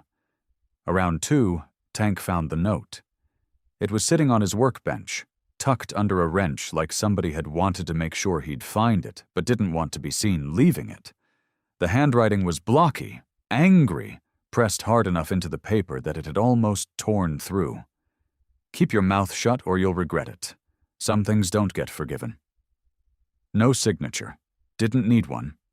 Tank stood there holding that scrap of paper for a long time, feeling something cold settle into his stomach. Something that felt a lot like the old fear he used to carry before Ellie came into his life, before he had something worth being scared for. He folded the note up and shoved it in his jacket pocket, and he didn't tell Grace about it. Not yet. Didn't want to scare her. Didn't want to admit how much it had scared him. That evening, Marcus Vega called. Vega had been close with Tank once, closer than most, a man who'd stood up for him at his own patching-in ceremony all those years back. Tank stepped out onto the back porch to take the call, phone pressed hard against his ear, and Ellie was inside doing her homework at the kitchen table. Or so he thought. "You're really doing this," Vega said. No greeting, just accusation. "You're really gonna stand up in that courtroom and put a brother away." "He's not my brother." Tank's voice came out louder than he meant, sharper. "Not after what he did." "You think the club's gonna forget this? You think you can just walk away clean?" "I don't care what the club thinks anymore, Marcus. I care about that little girl in there." His voice cracked, rose. "You want to talk loyalty? Where was Jim's loyalty when he was selling kids for a paycheck?" The call ended ugly, both men shouting past each other, and Tank stood on the porch afterward with his hand shaking around the phone, breathing hard, trying to push the anger back down where it belonged. When he turned around, Ellie was standing in the doorway. She must have heard some of it, maybe all of it, because her face was pale and her eyes were huge and wet, her small hands twisted together in front of her like she didn't know what else to do with them. "Uncle Tank?" Her voice trembled, barely more than a whisper. "Am I going to get sent away again?" Tank felt the words hit him like a fist to the chest, harder than anything Frankie or Vega or Jim could have thrown at him. He crossed the porch in 2 steps and dropped down to his knees in front of her, taking her small, shaking hands in his. "No, baby." His own voice broke on it. "No, never. I promise you that." But looking at her frightened face, he understood, really understood for the first time, just how much damage his silence and his shouting had already done. The courtroom smelled like old paper and floor wax. Tank sat in his good shirt, the collar too tight around his thick neck, his leather cut left at home for the first time in 20 years because Grace had told him it might help. His hands, scarred and rough from decades of engine work, sat folded on the table in front of him like he didn't know what else to do with them. Ellie sat beside Grace in the front row, swinging her feet because they didn't reach the floor, wearing the blue dress she'd picked out herself. She kept looking over at Tank and giving him small, worried smiles, like she was the one trying to comfort him instead of the other way around. Judge Marion Pruitt was a small woman with silver hair pulled back tight and reading glasses perched low on her nose. She looked over the papers in front of her for a long moment before she spoke, and when she did, her voice was careful, measured, the voice of someone who had learned not to rush into anything. "Mr. Morrison," she said, "I've reviewed the reports from Detective Reyes and the caseworker's notes. I want to start by acknowledging what you did. You saved this child's life. Nobody in this room disputes that." Tank felt a flicker of hope in his chest. "But," the word landed heavy, "I've also been made aware of new information, specifically your ongoing connection to Mr. James Halloran, who is currently under criminal investigation for his role in the attempted kidnapping of your niece. Reports indicate that you have been slow to fully cooperate with investigators regarding this matter. There are also concerns raised by law enforcement about potential threats made against you related to your testimony." The room went quiet. Tank felt every eye on him, felt Grace's hand find his under the table, gripping it tight. "Your Honor," Tank started, "I'm going to testify. I already told Detective Reyes everything he needs." "I don't doubt your intentions, Mr. Morrison." The judge's eyes softened just slightly. "But intentions aren't enough when a child's safety is on the line.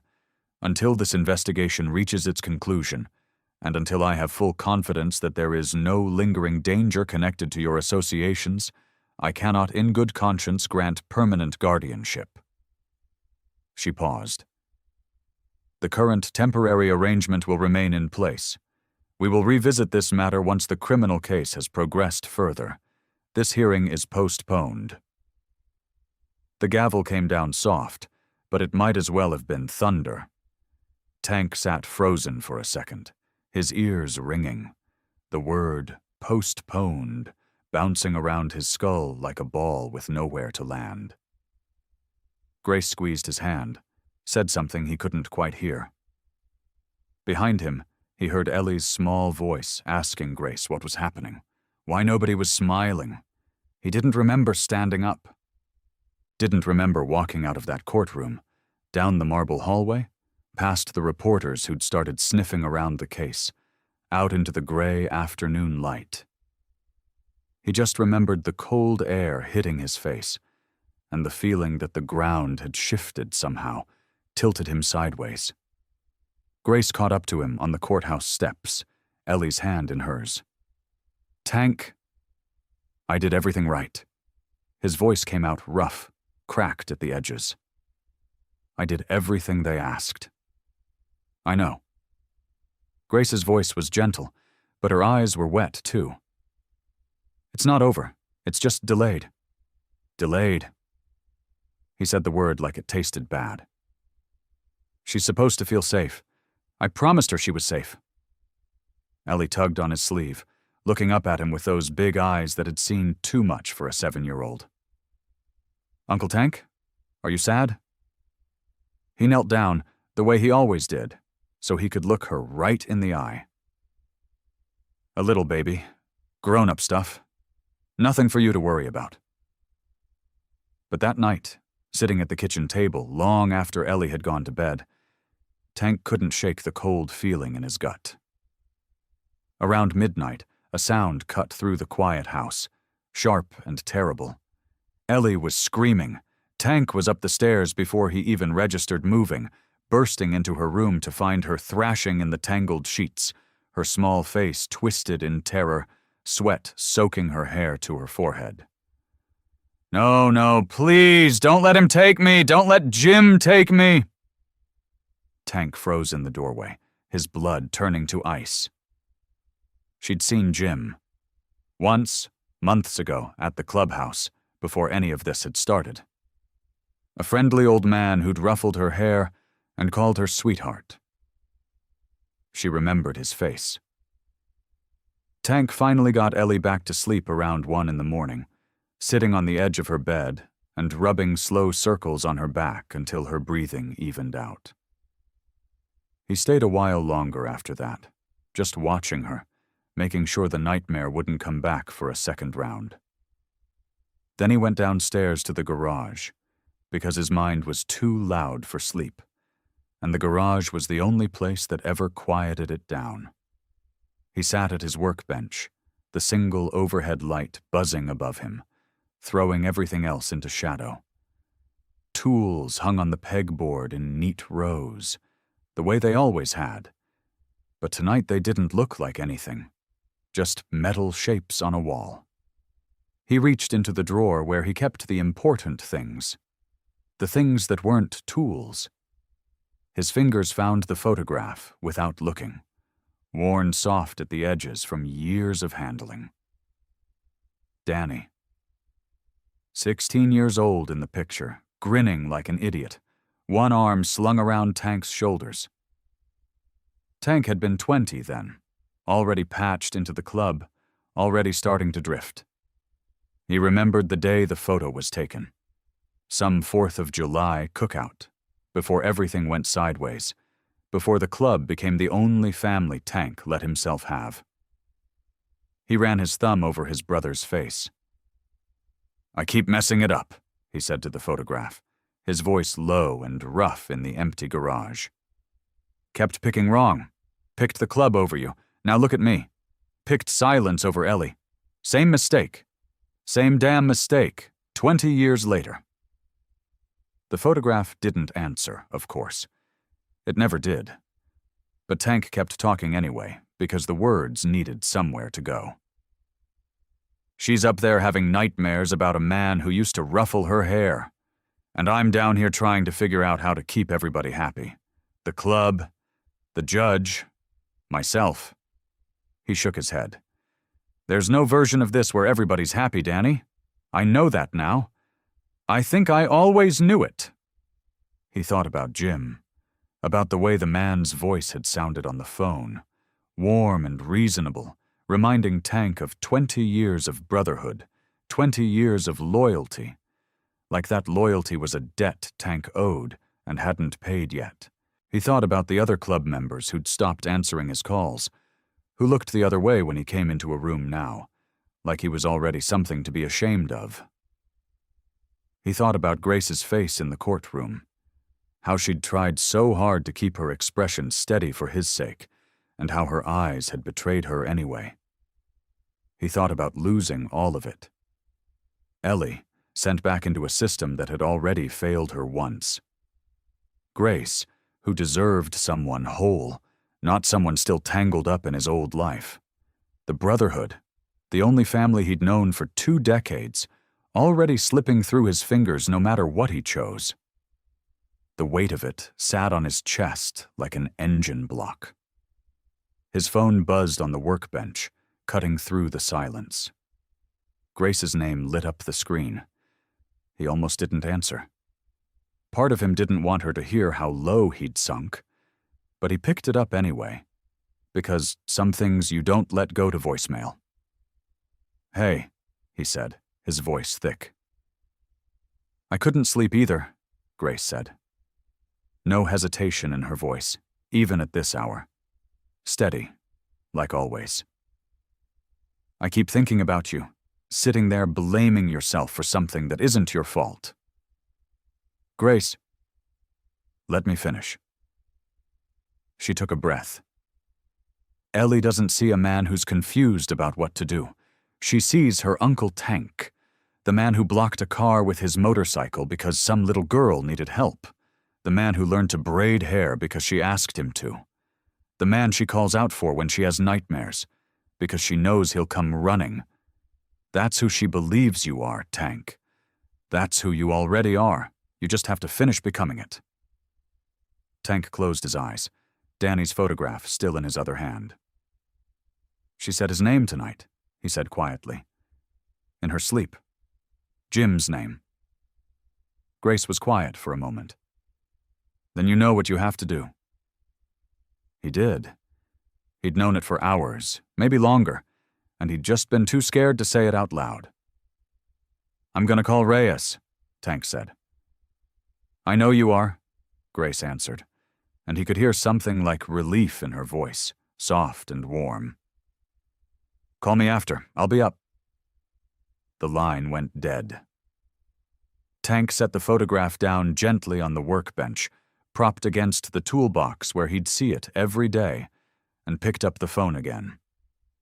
He scrolled to Detective Reyes's number and pressed call before he could talk himself out of it. The morning of the hearing came in gray and cold, the kind of sky that couldn't decide if it wanted to rain. Tank stood in front of the mirror in his bedroom for a long moment before he left, looking at himself the way he hadn't in years. He put on his cut.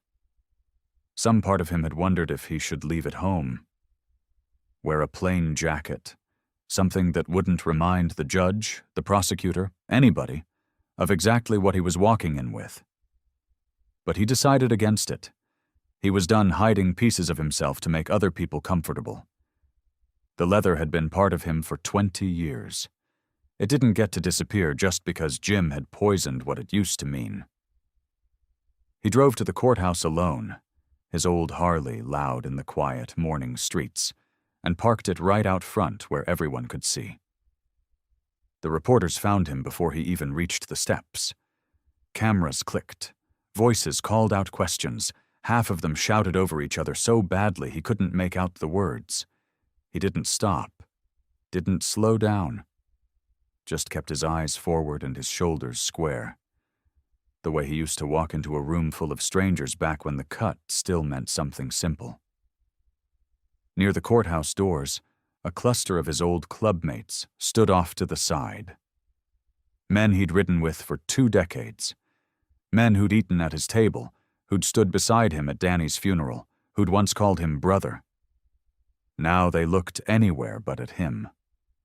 One man, Bear, who'd taught Tank how to rebuild his first engine, turned his whole body away as Tank passed, like Tank was something contagious. It hurt more than Tank expected. He kept walking anyway. Inside, the courtroom smelled like old wood and paper. Tank found his seat and scanned the gallery once before he sat down. Grace was there, 3rd row, her hands folded tightly in her lap, her eyes finding his immediately and holding steady, the way she always did. Beside her sat Ellie's caseworker liaison, a younger woman Tank didn't know well, but who gave him a small nod anyway. Ellie wasn't here. Grace had made sure of that. No 7-year-old needed to sit through this. The bailiff called the room to order. Tank rose when they told him to, walked to the witness stand, and took his seat. The wood chair creaked under his weight. He noticed his hands were steady, resting on his knees, even though his heart hammered against his ribs like it wanted out. The prosecutor, a sharp-eyed woman named Ferris, approached him with a folder in her hand. "Mr. Morrison," she said, "can you tell the court about your relationship with James Halloran?" Tank took a breath. "Jim patched me into the club when I was 20 years old. He was my president, my mentor. For 20 years, I trusted him with things I never told anybody else. He was the closest thing I had to a father after mine passed." "And when did you first learn of his involvement in the attempted removal of your niece, Ellie Morrison from her foster placement? Tank didn't flinch. He laid it out plain, the way he'd rehearsed it in his head 100 times the night before. The phone call from Jim, warm and reasonable, laced with old loyalty like a leash. The mention of the club's code. The reminder of what silence was supposed to be worth. The slow realization, piece by piece, that Jim had been running this scheme for longer than just Ellie, using his connections in guardianship court to sell vulnerable kids into arrangements that lined his own pockets. He told me it was business, Tank said, his voice rough but even. Said Ellie was just an opportunity that came along. Said family was a family, but money was money, and a smart man knew the difference. He paused. I used to think loyalty meant staying quiet. Jim taught me that. Took me a long time to understand he was just using it to keep people from asking questions. Ferris nodded, letting the silence sit before she asked her next question. Tank kept going, detail after detail, the forged documents Jim had bragged about once during a night of drinking, the names of other men who'd helped him move paperwork through the system, the way Jim had specifically targeted Ellie once he learned about the family connection to the club. When he finished, the courtroom was dead silent. Tank glanced toward the back rows, bracing himself for more turned backs, more men refusing to meet his eyes. Instead, he found Bear looking straight at him, nodding, grim but steady. Beside him, 3 more patches he recognized, all wearing the same expression, none of them looking away this time. The days after Tank's testimony moved slow, like the whole town was holding its breath. Detective Reyes called him on a Wednesday afternoon, right when Tank was elbow-deep in a transmission at the shop. Tank wiped his hands on a rag before he answered, leaving a smear of grease across his phone screen. "You're not going to believe this," Reyes said. "Bear came in this morning, on his own. Sat down with us for 2 hours. Tank set the wrench down. Bear talked. Bear talked. And after him, 2 more of your old crew showed up separately, like word spread fast once one of them broke the ice. Turns out half your charter had been sitting on things for months. Nobody wanted to be the one to say it out loud first." Tank leaned against his workbench, letting that sink in.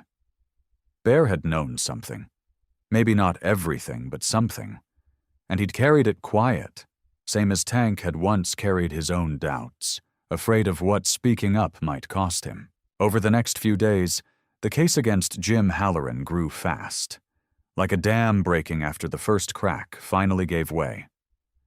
One member, a quiet guy named Dutch, who mostly kept to himself at club meetings, turned over text messages Jim had sent him, bragging about a side business that paid better than the shop ever could. Another member, Cotton, admitted Jim had asked him to drive a car for a job once, no questions asked, and Cotton had gotten a bad feeling and backed out at the last second. He'd never told anyone why. He'd just quietly stopped showing up to certain meetings, distancing himself without ever saying the real reason. Piece by piece, the picture came together. Reyes told Tank the financial trail alone was damning. Accounts under fake names, deposits that lined up perfectly with dates children had been moved through Jim's illegal arrangements. Forged signatures on guardianship transfer forms. Signatures. Jim hadn't been careful enough hiding once people started actually looking. "We've got enough," Reyes told Tank on the phone, his voice steady with the kind of quiet satisfaction that came from a job done right. "We're picking him up tomorrow morning." Tank didn't celebrate. He just felt something in his chest loosen, just slightly, like a knot that had been pulled tight for weeks, finally giving a little room to breathe. The next morning, Jim Halloran was arrested at his home. Reyes called Tank personally to let him know it was done. Formal charges, fraud, conspiracy, Child endangerment? A list long enough that Reyes said the prosecutor was confident there'd be no plea deal soft enough to spare him real time. Tank sat in his office at the shop after the call, staring at the wall for a long while. He thought about Jim's voice on that phone call weeks ago, warm and reasonable, talking about loyalty like it was a coin he could spend however he wanted. Tank realized now that voice didn't have any power left over him. It hadn't for a while. He just hadn't known it yet. That evening, as Tank was locking up the shop, the low rumble of motorcycles rolled up outside. He looked up, half expecting more reporters. Instead, he saw 6 bikes pull into the lot, one after another.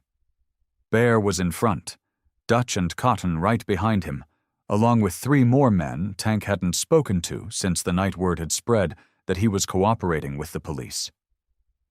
Tank stood in the doorway, rag still in his hand, not sure what to expect. Bear killed his engine first, swung off his bike, and walked straight up to Tank without hesitating. He stuck his hand out. "I should have said something a long time ago," Bear said, his voice low and rough. "I saw things, heard things, told myself it wasn't my business. That's on me." Tank shook his hand, throat tight. One by one, the others said their piece too. Dutch admitted he'd been scared of what Jim might do if he talked. Cotton apologized for turning away at the courthouse, said it was shame, not anger, that made him do it.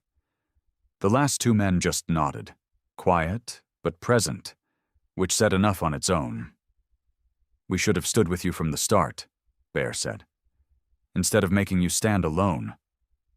Tank looked at the 6 of them, men he'd ridden beside for years, men who'd turned their backs on him just days ago outside the courthouse. Something in his chest eased further, a weight he hadn't realized he was still carrying. "You're here now," Tank said simply. "That's what matters." The courtroom felt different this time. Tank noticed it the second he walked in, his boots quiet on the tile floor. Last time the air had been thick with doubt, questions hanging over every word. Now, something had shifted. The judge, a stern woman named Judge Patterson with silver hair pulled back tight, looked at Tank a little longer than she needed to. Not with suspicion this time, with something closer to curiosity. Tank wore his good shirt again, but under it he still had on his leather cut. He hadn't hidden it. He wasn't going to pretend to be someone he wasn't. Not anymore. If they were going to grant him this, they were going to grant it to the real Tank Morrison, patch and all. Grace sat beside him at the table, her hands folded, back straight. She caught his eye and gave him a small nod, the kind that said, "We've got this," even though neither of them could know for sure. The prosecutor called Grace to the stand first. She walked up with steady steps, smoothing her skirt before she sat. She'd testified in courtrooms before, back when she'd been a teacher fighting for students who needed help. But this felt different. Tank could tell. This one mattered to her in a way that went past her job. "Miss Whitfield," the prosecutor said, "you've been the assigned caseworker overseeing Ellie Morrison's placement with her uncle. Can you describe what you've observed?" Grace nodded, folding her hands on the rail in front of her. "When I first met Tank Morrison, I'll admit I had my doubts." Her voice was calm, clear enough to carry through the quiet room. "He's a big man, rough around the edges. He rides with a motorcycle club that doesn't have the best reputation in this town." She paused, glancing at Tank, and something warm crossed her face. "But within the first week, I watched him learn how to braid a little girl's hair because she cried when he couldn't do it right the first time. I watched him turn part of his garage, his workspace, his livelihood, into a space just for her. Crayons, dolls, a reading corner. I've seen him sit up with her during nightmares, night after night, never once losing his patience." She looked at the judge now. I have worked with a lot of families, Your Honor. I have rarely seen dedication like this. Tank Morrison did not choose an easy path. He chose the right one. Every single day he shows up. That is what matters most for a child like Ellie. Someone who shows up. The judge made a note, her pen scratching softly against paper. Then it was Ellie's turn. The judge leaned forward, her voice gentler than it had been all morning. Ellie, would you like to tell me anything? You don't have to be scared. Nobody's going to be upset with you, no matter what you say. Ellie sat in the big chair, her feet dangling far above the floor. She wore a purple dress Tank had picked out that morning, one she'd pointed to in her closet without hesitation.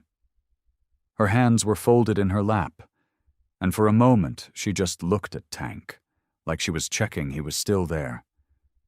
He gave her a small nod. Go on. You're safe. I want to stay with Uncle Tank, Ellie said, her voice small but clear enough to carry through the quiet room. He reads me stories at night, even when his voice gets tired. He taught me how to check the oil in the motorcycles, even though I'm not supposed to touch the sharp tools. He made me a room. It's got my drawings all over the walls. She paused, and her chin trembled just slightly before she pushed through. He didn't have to want me, she said. But he does. I don't want to go anywhere else. I want to stay with him, forever, if that's okay. The room was silent. Even the court reporter seemed to hesitate before typing. Judge Patterson looked at Ellie for a long moment, then at Tank. She set down her pen and folded her hands. In all my years on this bench, she said, I don't think I've heard a clearer answer than that. The sign hung above the garage door, crooked in a way that made it perfect. Ellie had painted it herself, kneeling on a piece of cardboard in the driveway with 3 colors of paint and a paintbrush too big for her hand. Uncle Tank and Ellie's garage, it read, the letters bouncing up and down like they were dancing. She'd added hearts in every corner, red and pink, and one lopsided purple one near the bottom that she said was the biggest heart because that one's for you, Uncle Tank. He'd hung it himself, standing on a stepladder while she shouted directions from below. More to the left. No, too far. Perfect. It wasn't perfect. It was crooked and a little smudged where she'd pressed her thumb into the wet paint by accident. Tank thought it was the best thing he'd ever hung on a wall. Sunday dinners had become a habit now, the kind that felt like it had always been there, even though it had only started a few months back. The garage smelled like sauce simmering in a big pot Grace had brought over, and like sawdust, and like the candle Ellie insisted on lighting even though it was still bright outside. Tank had cleared out one whole bay of the shop, pushed the tools to the side, and set up a long folding table that could seat everybody who showed up. And somebody always showed up. Big Rick came first, same as always, his motorcycle boots heavy on the concrete floor. He was carrying a case of soda because he always brought soda, ever since Ellie had told him once that root beer was her favorite. Behind him came Dutch and Marco, arguing about something to do with carburetors, and behind them, Sully, who'd been the quietest about supporting Tank during the whole ordeal with Jim, but had shown up every single Sunday since, without fail. They were his brothers still, just different now. Truer, somehow.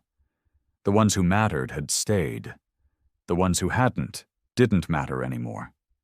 Grace arrived last, like she always did, carrying a pie she'd baked that morning, her hair pulled back and a smudge of flour still on her cheek that Tank didn't tell her about because he liked it there. She set the pie down on the table and looked around at the garage full of leather and noise and laughter, and she smiled the kind of smile that told Tank she felt like she belonged here too. Because she did. Uncle Tank. Ellie's voice rang out from the back corner of the shop, where her reading nook sat with its pile of stuffed animals and her drawings taped up on the wall. She came running, her hair bouncing in the pigtails Tank had gotten pretty good at braiding by now, though Grace still had to fix them sometimes. Can we eat outside? It's so nice out. Tank looked at Grace. Grace looked at the bikers. The bikers shrugged, already carrying plates toward the open garage door where the evening light was turning gold. Dinner stretched out long, the way it always did. Big Rick told a story about a ride he took 20 years back that got more exaggerated every time he told it, and Dutch argued about the details, and Ellie laughed so hard at one point she nearly fell out of her chair. Grace sat next to Tank, her knee brushing his under the table, and neither of them moved away from it. When the plates were cleared and the sun started sinking low over the tree line, painting the sky orange and pink, Ellie tugged on Tank's sleeve. Can we do it now? Please? You said today. Tank looked down at her, at the hope written plain across her face, and he stood up from the table. All right, he said. Let's go. He walked with her out to the driveway where her bicycle leaned against the fence, its training wheels removed just that morning. Tank had spent an hour with a wrench that day, taking them off slow and careful, like it was a bigger job than it was. Ellie had watched every second of it, bouncing on her toes. Grace followed them out, taking a seat on the porch steps, her hands wrapped around a mug of coffee, watching with the kind of smile that came from somewhere deep and quiet. Tank held the bike steady while Ellie climbed on, her sneakers finding the pedals, her hands gripping the handlebars tight. You ready? He asked. Ready, she said, though her voice shook a little with nerves. I hope you like this story. Please share what's your favorite part of the story and where in the world you are watching from. Have a wonderful day.